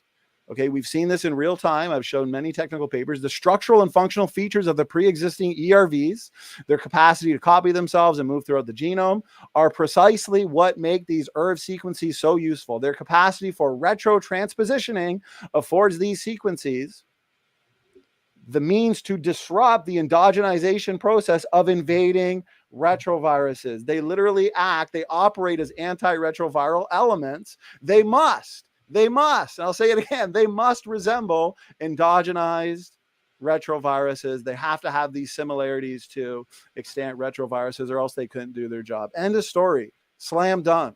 ERV argument for evolution is, I think, dead. It's a fatal blow. So I'll yield there. That's 2 seconds left. So that's my closing statement. I appreciate it.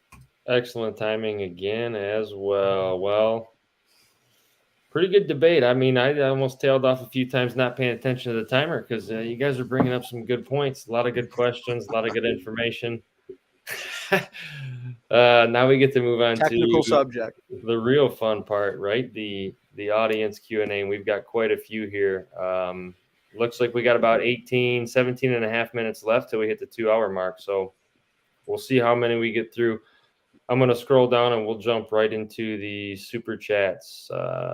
First off, George Bond with the $10 chat. Sweet chili chicken burger for lunch. Not bad, George. That sounds pretty good. Alec Cox with a $10 chat. He threw in some random stuff here, but his question, how long does it take a cell to divide in a human? Number 2, what is missed in that division? And I'm assuming this is pertaining to something Snake said. Yeah, I'm not sure what is missed in that division. I'm not sure what that's supposed to mean. Me neither. How about any thoughts on the first part? How long does it take a cell to divide in a human? Alex asked. It's a couple hours, 12-ish hours, depending on the cell. 12 hours. Excellent. I'm not sure what the second part is supposed to mean. Me neither. You're getting a quiz, Taylor, apparently. Yeah. Right. All right. We'll move on to the next one. Question for Donny. Has anyone seen a modern viral insertion into the genome that hasn't caused serious health problems for the host, something similar to HIV? Right. So when these modern viruses, these extant viruses like HIV, when they invade the host cell, okay, they end up it can be passed on horizontally, but not vertically, like the endogenous retroviruses, and they result in disease. They're deleterious. They're damaging. And these retroviruses are very interesting because I pointed it out in my opening statement is that they use a very specific enzyme called reverse transcriptase to transcribe. They're made of RNA genetic material. Okay, so they use this enzyme to transcribe the RNA in reverse back into DNA. And the virus uses another important enzyme called integrase to integrate its genetic information directly into the host's DNA. Okay, and if you are infected with one of these extant retroviruses like HIV, for example, there's another one, the exact name of it I can't think of right now, but it can actually result in lymphoma, various cancers. Okay, these are deleterious, these are damaging. But what we see in terms of the endogenous retroviruses that are tightly regulated and integrated into the genomes of living organisms, they function in the embryo. They function in determining cell types. They function in gene expression. They have antiviral properties. They function in tumor suppression. They aid in transcription, act as promoters. I mean, I can go on and on and on. And that's not deleterious like these extant retroviruses. So I yield there. And what was the question again? The question was, has anyone seen a modern viral insertion into the genome that hasn't caused serious health problems for the host? Modern, yeah, I'd have to look into exactly what it was, but yeah, most diseases are not going to be fatal. And you were mentioning reverse transcriptase a lot, which is one of the hallmarks of a viral infection, which is not going to be required by something, even if even those elements that are required to mimic a virus for cancer regulation is not going to require reverse transcriptase.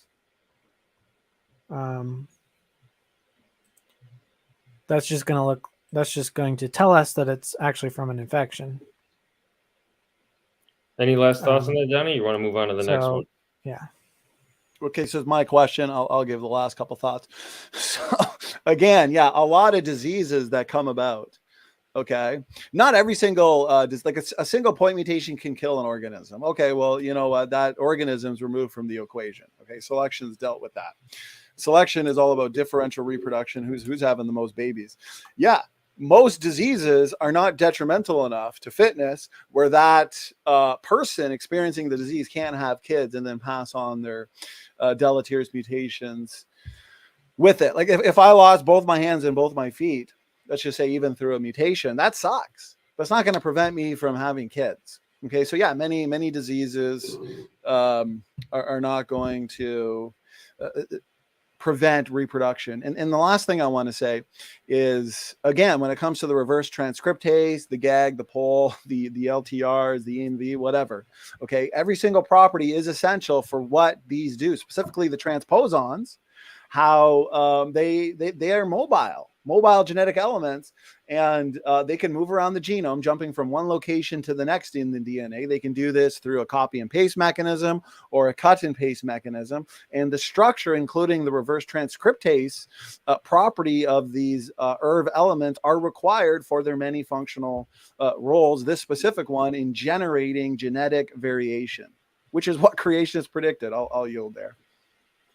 Excellent. I hope that satisfied the questioner there. We'll move on to the next one. I think this one is for you, Snake, pertaining evolution. They say, so if evolution is the result of random, unguided processes, why should we expect to see any kind of a pattern at all? Because it's not. It's not unguided at all. It's guided by chemistry. It's guided by selection pressures. So, I mean, and we can prove that these exact mechanisms can create functional elements, whether we're looking at computer simulations of random mutations and then being subjected to selection, which can cause functional code or functional body parts if we're simulating 3D body parts. All these exact same processes work. We can also observe it at the genetic level with actual organisms. But again, it's not unguided. So I'm not sure what that's usually a straw man, calling it an unguided process, because it's not. Okay, Donny? Yeah, if I could, these patterns that we see, let's say specifically the nested hierarchical patterns, the fact that we share more with other primates, let's say we share more with the chimpanzee than we do with a lemur. We share more with even the lemur. We can be grouped together with the chimpanzee and the lemur because we share more in terms of morphology, anatomy, physiology, and genetics than we do with a dog or a fish. I mean, this is expected, of course. Just stand back and look at the organism. You're going to predict more similarities in genetics with the chimpanzee than with the dog. But even when it comes to these patterns that apparently, according to the evolutionists, are expected and predicted, from the common descent starting point, we see inconsistencies all the time. There's something called incomplete lineage sorting, where depending on what gene you look at, depending on what genetic marker you look at, you're going to get totally different trees. Look at the Y chromosome, for example. The Y chromosome between the humans and gorillas is more similar than the Y chromosome between humans and chimpanzees, there's a break in the so-called hierarchy. And even when it comes to these endogenous retroviral like sequences, there's inconsistencies in the hierarchy as well. For example, here's a paper, a HERV, whenever you see the H, human endogenous retroviral, K provirus in chimpanzees, bonobos, and gorillas. These observations provide very strong evidence that for some fraction of the genome, chimpanzees, bonobos, and gorillas, notice this, are more closely related to each other than they are to humans. Okay, but the bottom line is we do share more endogenous retroviral-like sequences with, let's say, the chimpanzee than we do with a creature that we share less in terms of morphology and anatomy with, because we share more in terms of anatomy, morphology, physiology. So of course we're going to share some of these ERV sequences with them, especially if they function, again, in the embryo, determining cell types, gene expression, so on and so forth. That to me points to common design, explaining the pattern far better than evolution. I'll yield there. Last word, Snake. Yeah, so that seems to be an inconsistency that you would expect similar morphology to have the exact same genetic elements. But then you point out places, isolated places where there are certain breaks in the phylogenetic tree. But that's not really how phylogeny is done. It's done with a suite of traits, not just one single trait. And the Y chromosome specifically is one of the most fastest mutating, it is the fastest mutating chromosome we have. But it's not really, the arguments, at least with ERVs, is not about strictly about the similarity. It's about the fact that has gone basically unaddressed completely, which is that regardless of where you think they originate, these are elements that came to rest where they are in the genome via either infection or transposition, which is statistically impossible to end up the exact same way in two different species like that. And the fact that we can predict how much, that's just an added cherry on top, I guess. Excellent. All right. So before we move on to the next question, let me just say that Logical, Plausible, Probable is having an after show, and that is exclusive for cool people. So if you're not cool, don't even think about going over there. High probability of dumpster fire, and I am a fan of probability theory, even Bayesian probability, which puts the resurrection at a probability of 0.97. And I would say the probability of dumpster fire might not be as good as the resurrection. We'll put LPP's dumpster fire like 0.96. But make your way on over there after this if you want to. Let's get on to the next question. I think this is for both of you guys. Okay, it's good. Only losers won't come to the after show. All right, so question for both of you guys. Do ERVs in similar areas of coding sequence, because of similar pressure and similar purpose, ERVs seem to be no more evidence of common descent than of common design? Same pressure, same region. Who wants to start? Well, you could make certain arguments that it is, I guess, agnostic for things like function. Yeah, it could go either way. But again, the thing that really differentiates it is the viral elements that, viral exclusive elements that we know are from viruses, or if you prefer, transposable elements. Like you said, sometimes there are more or less parts of the virus where the fact that it looks like an ERV is important, and it's expressing itself in cancer cells so that it can be detected and will target cancer cells. This is to be expected. If there's an infection, an added genome can tag things to be differently, to look differently. But other things like the mammal required placental ERV, it doesn't have to mimic an ERV. So there are certain parts of the genome that are not necessary but still mark it as an ERV, and that's how we're able to identify them as separate parts. These aren't just random pieces of the genome that we're deciding had to have come from viruses. They have specific tags. Yeah, all the papers you're referencing have been reviewed by evolutionary biologists, and they come to the conclusion that they are evolved. Like the one you quoted about mammalian ERVs is about the evolution of retroviruses. We should go into detail about that study. There should be around 2. But I guess I started off my statement saying there are functional elements which could be agnostic, which could be designed. The thing that is not agnostic to this debate is the likelihoods that these elements are transposed to the locations that they are is basically 0. So, and we haven't really addressed that at all. Okay. Well, I appreciate that response. First thing I want to add is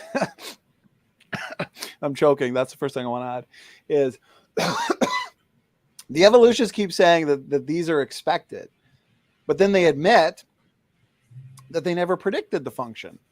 So how are these things expected if they never predicted the embryological developmental requirements essentially of these retrotransposons? And I saw someone in the chat. Yeah. Apparently the technical way of saying ERV is ERV. They're ERVs or ALU sequences, ALU. But oftentimes it is easier just to say ERV, endogenous retrovirus. But yeah, so the evolutionists never predicted. And I'll go on record saying they retrofitted the data. And of course, the authors of these papers are not going to conclude, okay, special creation. I mean, that's off the table. Okay, they are required. Sure, they can question some details of the evolutionary story, but they can't question the bigger picture. They can't conclude, well, okay, this must mean they're created units of DNA function. Are you kidding me? That paper wouldn't be published. That's why they say things like motors or engines of evolution, positive selection. That's not telling us how an endogenous retroviral-like element can go from what they once assumed was junk to something incredibly functional in the immune system. I mean, I find this so funny. So apparently we were invaded by exogenous retroviruses, which today endogenous retroviruses fight against, protect us against. So these exogenous retroviruses got passed down vertically, became endogenized, and eventually evolved the ability to fight off that which they were before. I mean, that sounds to me kind of bizarre. Okay, a lot of this is just fanciful storytelling. It's a fairy tale. And here in this question, if I'm understanding it correctly, I want to urge creationists. Taylor does have a point. If we are saying that these are actually the result of ancient viral infection, some creationists hold that position. And I wouldn't recommend that because Taylor is right. We share a lot of these sequences or even fragments with the chimpanzees. And so it's very unlikely that we independently experienced the invasion of these viruses in similar positions. Okay. One, given the amount of locations in the genome, is somewhere like 1 in a million. So if you go into 200, 300, it's even more than that, of course, because that's not what the evidence suggests anyways. The fact is the mutations that we find in the structure of the endogenous retroviral elements, like the LTRs, yeah, that can be due to environmental pressures. We know mutations are not as random as once expected or predicted. No, mutations are essentially, a lot of them are non-random. Okay, we also know that evolutionists assume all DNA differences are the result of mutations over time. So a lot of these DNA differences are, quote unquote mutations in the properties of the ERV, like the LTRs that form these nested hierarchical patterns, may not even be the result of mutations. They may be functional differences that are required for the respective organism. So anyways, I could talk all day, but I'll just say, you know what, as a creationist, we should go with what the evidence suggests. And the evidence suggests that these are created units of DNA function. If a creationist wants to say that these are the result of ancient infections, or even infections thousands of years ago. Now the creationist is stuck in the same position as the evolutionist. How do you explain the functional roles? How did those, get adopted essentially? So I'll yield there. Good question. Anything you want to add to that, Taylor? So in that paper you were talking about, there are conserved sequences of the ERVs and non-conserved sequences. So they're using that to track basically the lineage of a certain ERV, which, I mean, there's different levels of this. So there's the shared ERVs, and then within those shared ERVs, there are even further differences that aren't seen in the conserved domains. And the point there is the highly variable regions are essentially not functional because they're so highly variable, especially LTRs. But well, actually, Taylor, since that was a question for both, can I just respond to one thing and then I have one more thing to respond to. Sure, as far as what was it? I kind of derailed my train of thought there. So yeah, go ahead. If I can, I'll get my train of thought back, but you can go ahead. Apologies. I almost forgot what I was going to respond to. Okay, so the conserved versus non-conserved regions. Okay, when you find these conserved regions, let's say we just stick with ERV sequences. If we find an ERV sequence in, let's say, humans and chimpanzees that's nearly identical, or conserved, as you could put it, evolutionists say, well, we have these conserved sections of DNA in humans and mice because they're essential, they're important, so selection has essentially conserved or preserved them over time.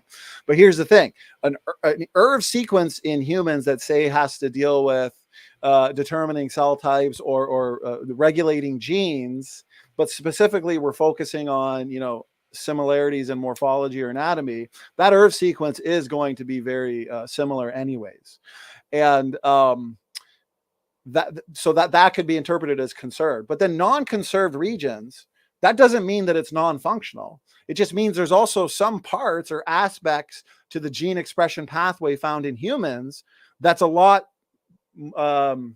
more dissimilar to chimpanzees. So we would expect that the evolutionists would say those are non-conserved. No, they're different because humans also have a lot of differences with the chimpanzees. And so those functional differences would reflect in the sequences as well. And the DNA differences in those sequences, the evolutionists might say, are due to mutations over time. But maybe those differences are actually there because they're reflecting functional differences between humans and chimpanzees. So that was kind of a mouthful, but I'll yield there. Go ahead, Taylor. Yeah. So, the thing I lost my train of thought on was the idea that I'm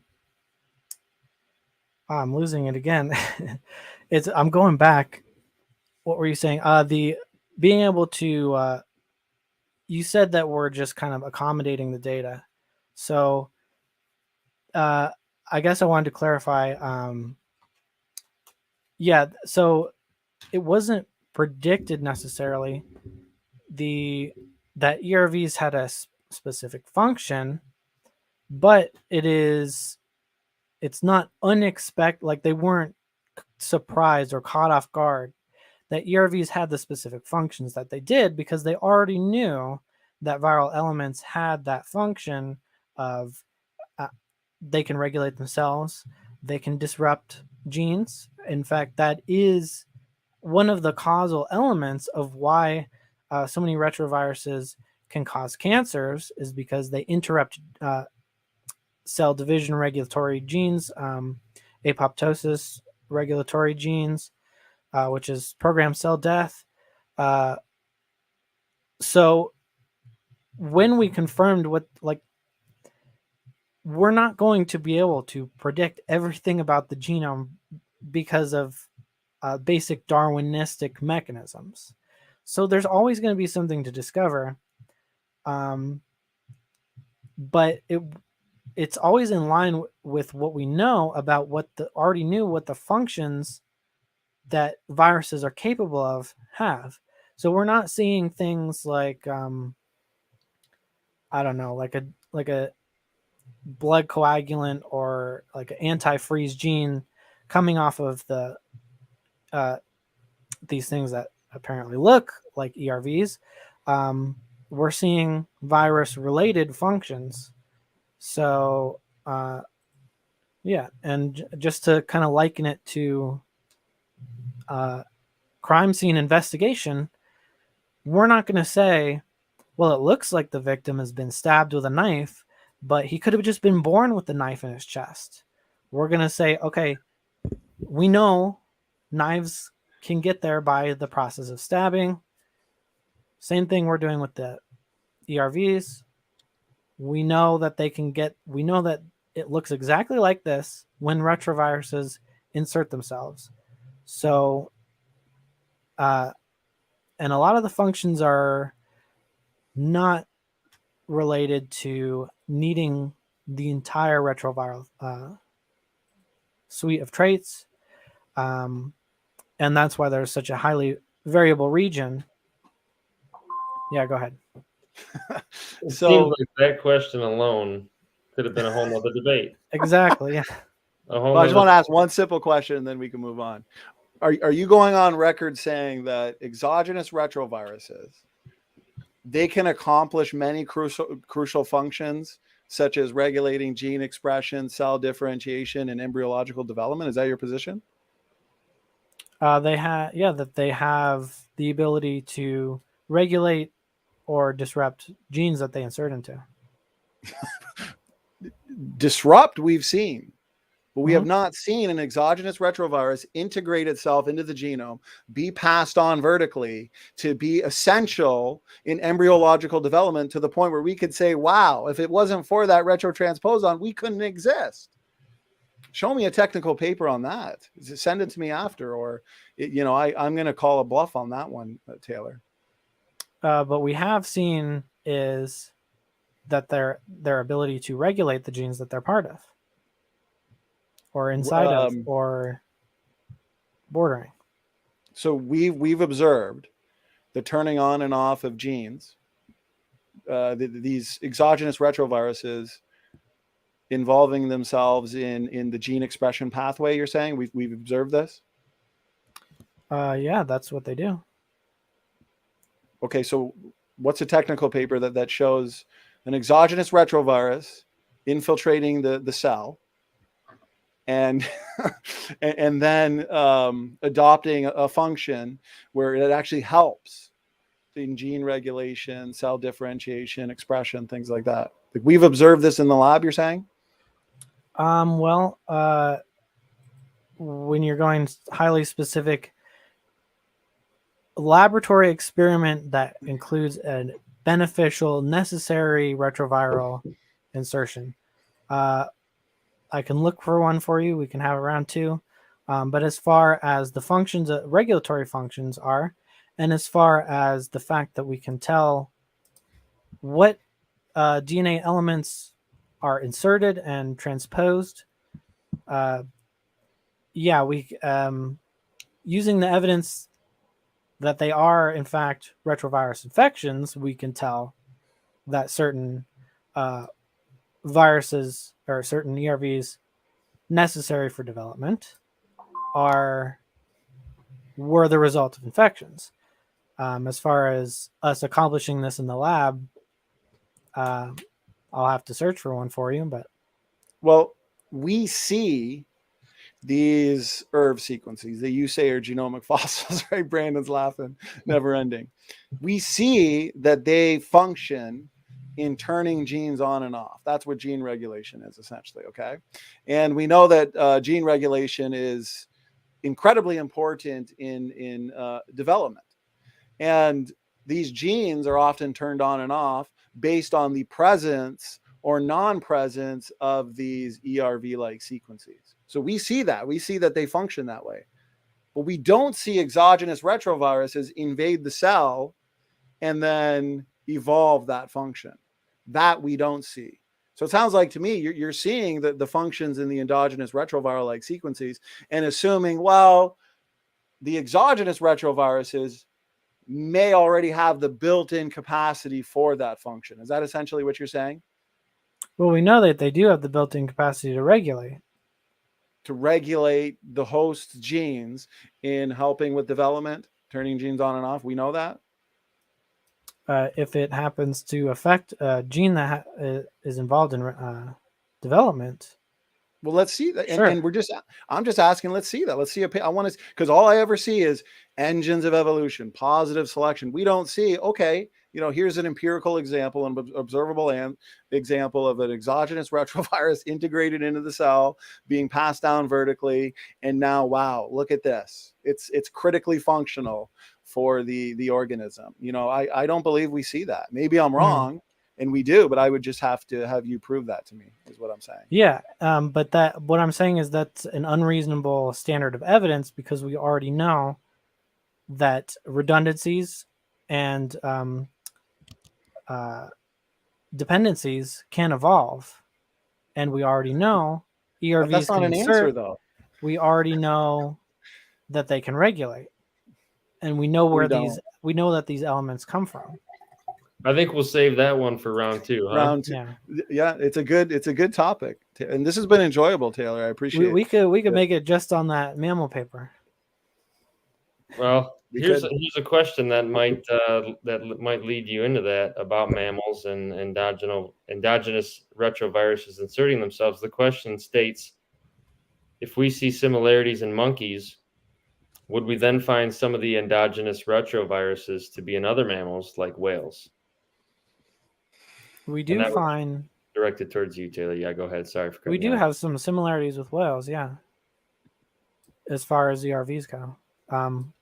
Like you said, a lot of these are mammalian specific, which all mammals share, and there's a phylogenetic tree, a nested hierarchy, that shows the same relationship as is predicted by evolutionary biology through morphology. Yeah, the ERV sequences are abundant in jawed vertebrates, mammals, obviously, and primates. We're talking specifically here about the primates and how these ERV-like sequences do fall out into a nested hierarchy, as well as their mutations. A lot of the times in the structure of these ERVs, they also fall into a hierarchy. But here's the thing, again, going back to the beginning of the debate, is what we're looking at in terms of these so-called genomic fossils. Are we really looking at the ancient remnants of viral infections? I'm saying no. Or are they created units of DNA function? That I'm saying yes to. And we can predict function. Evolutionists admit that they never predicted it, but they say over and over again that we expected it. Okay. Well, if you didn't predict it, and essentially you're retrofitting the data, and all their papers never actually say how these functions were co-opted or came about, they just make the claim. They just assert co-option, rapid evolution, engines of evolution, so on and so forth. But they don't actually give an empirical reason for a creationist to believe, okay, non-functional properties of the endogenous retroviral element or unit, went from non-functional to something incredibly functional in determining cell types, gene expression, so on and so forth. And again, the follow-up question by the evolutionists is, well, why do they resemble exogenous retroviruses? Why do they have, LTRs and the GAG gene, the pole gene, and the envelope protein, for example? And it's like, we just had a paper in either 2021 or 2022 that I showed earlier that demonstrates that these properties and the structure of the ERV is required for its purpose and job. I mean, that's perfectly compatible with the creation model. And the evolutionists can reject it and say, well, no, we were invaded by a virus, and then the virus became an endogenous retrovirus as it was passed on vertically, and then it evolved the ability to fight off that which it used to be. I mean, to me, that just sounds ridiculous. When it comes to the hierarchy, of course, if these are created units of DNA function, okay, this should be basic to anybody, then of course we are going to share more.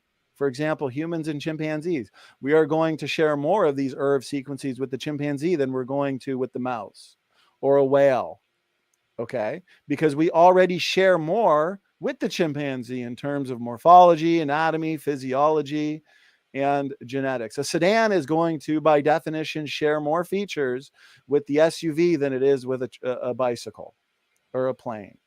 Just stand back, look at the structures, and anybody can predict that. So the nested hierarchies that we find are agnostic.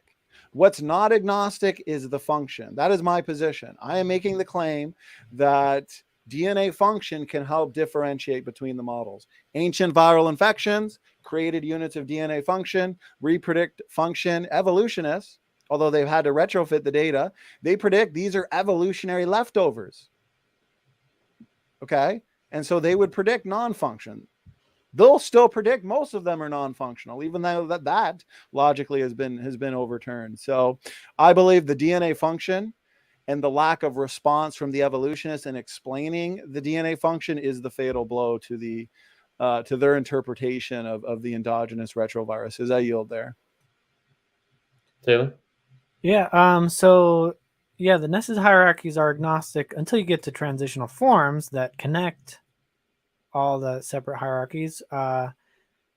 And like what you were saying about the cancer regulation ERVs that need more of the viral elements, that's a completely different mechanism from the mammalian developmental ERVs that do not and do not need to resemble a virus. That's related to regulation, not immune development. And then the final point, I guess, is just prediction versus expectation. So it wasn't, we didn't predict the functions, we investigated the functions. So, and then we didn't predict non-function. It was more just a lack of, we don't know what they do. We're not predicting what they do. So they investigated what it does. But all functions were within expectations of what viruses function as. So I don't want people to confuse expected virus function with a prediction that a specific ERV is going to function in a specific way. Interesting. I do have a question from Dustin. It's a little tough to read. I don't know if you can see this, Donny. I asked him to rephrase it in the comment section a while back, but let's see what you guys can make of this. He says, where does the line lie as far as an inherent genetic trait and a new something that develop? I know that sounded kind of choppy, but again, he says, where does the line lie as far as an inherent genetic trait and new ones that develop? I don't know what that says. I can't. For example, alcohol was once thought to be passed down, but not every ancestor had access to alcohol. Does that make any sense to you guys? The line between inherent genetic trait and new ones that develop. As if I try and understand that as far as the evolutionary perspective, there isn't a line because new traits that develop are derived from inherited genetic traits.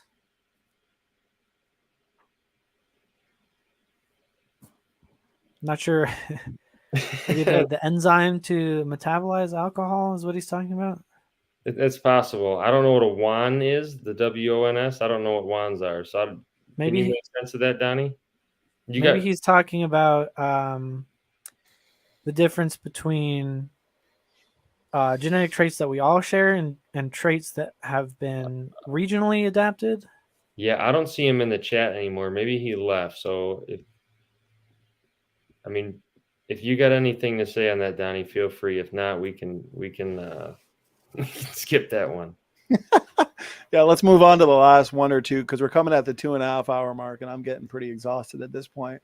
Very interesting technical debate. So this is the last one here from Bubblegum. Bubblegum Gun it's a little tongue in cheek, but this is more of a statement to the both of you. He says, how convenient that these ERVs found just the right spot to insert themselves to later in the future become necessary. Such foresight from that virus. Yeah, so that's not, as I've explained, that's not really how it works. So the fact that something is necessary is not an indication that it was ever the only necessary element or the only part of the genome that served that function. We know there are biological redundancies. We know the mechanisms by which you can gain a redundancy and then lose that redundancy, but the part of the genome supporting that function changes because there is a redundancy. It's like if you have, I don't know, two different ways to support, like my computer is supported by a couple of books right now. I'm putting it up high. If I put another book in there and I take another book out, it's still supported. So it's not the second book having the foresight to be necessary. There are a lot of ERVs that are not necessary, and in fact are still harmful.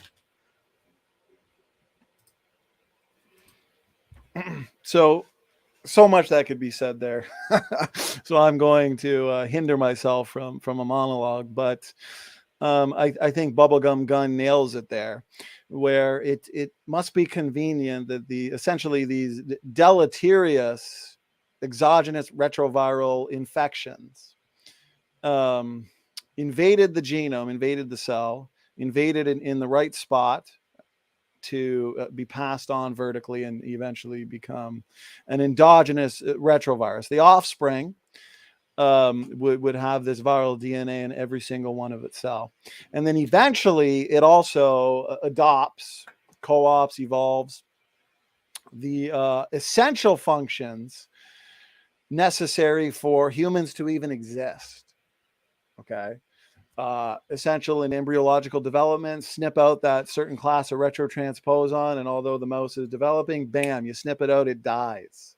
Okay, and evolutionists, when they talk about redundancy, they'll often talk about it in a different way than we would. Okay, redundancy is evidence of forward thinking. Anybody who does computer code understands that. Okay, or let's say a spare tire in the back of your car.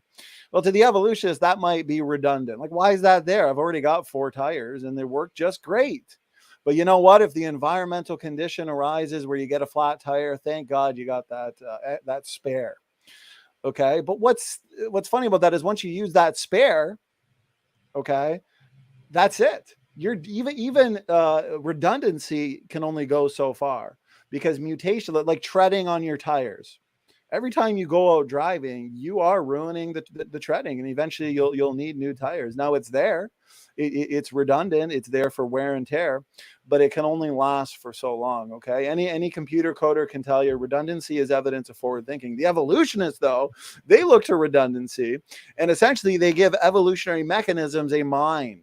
Because they'll say, well, these neutral mutations, which we know is false, we know they're nearly neutral, effectively neutral, slightly deleterious. They build up over time, and they become like a hidden reservoir of genetic change, where at some point this quote unquote redundancy or genetic baggage can be called upon through mutations, neo-functionalization, co-option, whatever, co-option when it comes to the herbs. And they can become beneficial.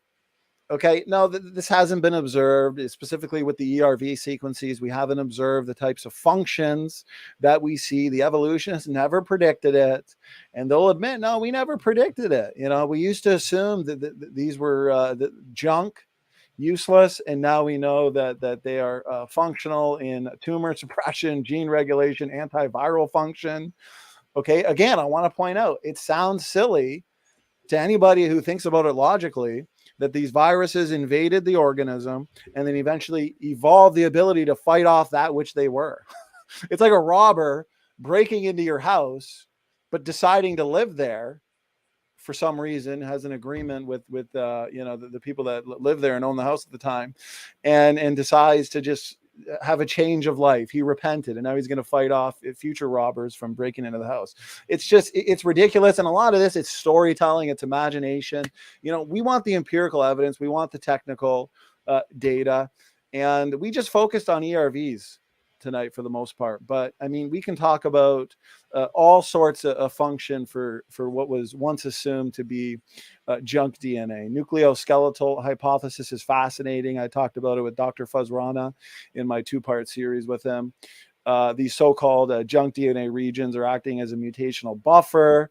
They're maintaining the 3D structure, which is amazing. It's like this just came about for no reason, because of the buildup of neutral mutations, regulate histone binding, gene regulation, the pseudogenes code for functional proteins. So I'll end it there. I just think that the whole model of these neutral mutations building up to the point where they can be called upon for beneficial change or novelty, I think that's more in theory or even just a hypothesis, which without any real solid supporting evidence. So I guess we'll give Snake. I think the question was for Snake. He can have the last word. Yeah, so we have an anti-fragile genome, which basically means that you can mess with it a little bit.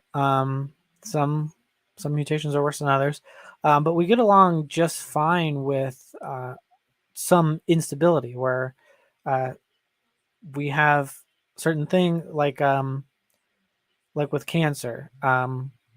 There are certain things that are cancer causing, but we can get along with them for a while, and then cancer hits in old age. So some instability where ERVs can cause cancer, we can live with those mutations. And then there are some ERVs that cause instability in cancer-causing genes that interrupt those or combat them in some way by tagging them, or they can also they can upregulate or downregulate genes. And the fact that we see both is more consistent and actually exclusive to evolutionary mechanisms, because this is more consistent with the hit or miss type of method of evolution, because we're seeing from the same genetic elements, viral elements, we're seeing both beneficial and deleterious effects, upregulating, downregulating. Out of the thousands of ERVs we have, there are literally just a handful of like 1 or 2 that are absolutely necessary. So, and all of the rest of them are not. So that's way more consistent with the kind of shotgun approach of evolution, where most of these are going to hit in places that are really not going to do much. They're going to be basically neutral. We're going to see all their function all over the place, going up and down, beneficial, deleterious. That's not what we're going to see if we're looking at a perfectly designed genome.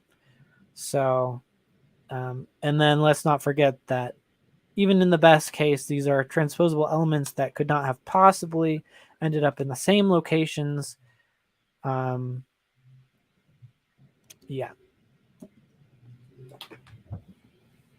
Is that it? Is that our final question? We made it. 2.5 hours on just ERVs. I think that's pretty, Snake, this might be the most comprehensive debate on endogenous retroviruses that exists. And I think this is an important topic. And I, for one, want to do more of these types of debates where we focus on one line of argument, as compared to some of these debates where it's just a shotgun of arguments that we deal with. ERVs is an incredibly important topic, incredibly technical topic. And I'm glad that we had such a great audience on a very technical topic. So, of course, let's do a round 2 where we can go over some of the papers brought up, some of the arguments. Yeah, like I would even say we go even more specific, like just talk about certain, like one or two, a handful of papers at a time within a very highly specific topic. So, because at this point we've had the same, like, evolution versus creation debates like hundreds of times. So I think the audience is ready for Amen. A little deeper dive there.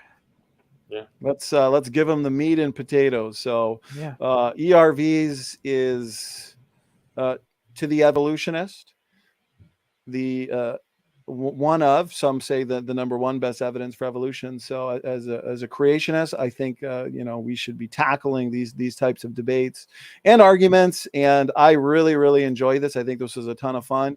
Snake, I'll send you maybe a few of the papers that I brought up. You can look through them and pick which one you want to discuss specifically, and we'll do some type of follow-up discussion on those. So again, Taylor, thanks so much. Brandon, great job moderating, brother. You're a superstar. You're the man with the plan. Very impressive. So listen, next time you guys debate, it's going to be a rigid timer. I'm going to bring a blowhorn. And that's it. We had a kind of a second debate there at the end. Yeah, you did. We did. Yeah, I'm not sure who asked that question, but kudos to you. Your one question was a ripple effect into a whole nother debate. Brandon, go ahead as host. Close her down with some closing words, thoughts, jokes. I don't want to put you on the spot or anything, but man, I got to tell you, I actually learned a lot from that debate, not just from Donny, but you as well, Taylor. I think you're, pretty well read on the topic, and not a lot of people are. It's one of those niche topics that's tough to get into, and kind of stay. I don't know what the word is I'm looking for. Like, to keep it interesting, people don't find that topic interesting like some of the other things do, but it is really important, like SFT mentioned a few times. So I appreciate the debate. I learned quite a bit from the both of you. I think a second debate's going to be excellent. I'd like to read some of the studies both of you have looked at. I think it's some pretty good talking points and something I'm definitely interested. So I'm not going to run too long. I guess I'll just remind everybody again, head over on the LPP's channel. If you want to experience what it's like to stand on the surface of the sun in a blazing inferno, you can have that over there. For me, I'm going to get some food and, get some beverages in me. And then I may just head on over there after. This was a fun, engaging, technical debate, so I'm definitely going to relax for a bit, and an important debate. So I appreciate the prep, obviously, that Taylor put into this, because to make for a nearly 3-hour debate on ERVs is pretty awesome, and I had a ton of fun. So those are my final words. Taylor, final words from you? Yeah, it depends on what the ladies in my house are feeling, whether my dog and my girlfriend, if I go over the after show or not. But yeah, they're the boss for now. I hear you. Okay, well, thank you so much, Snake. Thank you so much to the audience for tuning in. I appreciate some great engagement in the chat. Although I was debating, I didn't see a lot of it, but I look forward to rewatching and getting some, I'm sure, laughs from the side chat. One quick reminder: this Friday we've got Matt Slick, the Great Trinity debate. He's taking on Otis Lewis. And on the Thursday, we've got the epic round 2 between Kent Hovind and Wade the Wizard. So there's 3 heroic debates for you guys this week. So lots of fun. Make sure you're subscribed if you're not yet subscribed, and share around this content and share around this debate. It's an important topic, and I think this one was a ton of fun. So anyways, God bless. Standing for Truth is out.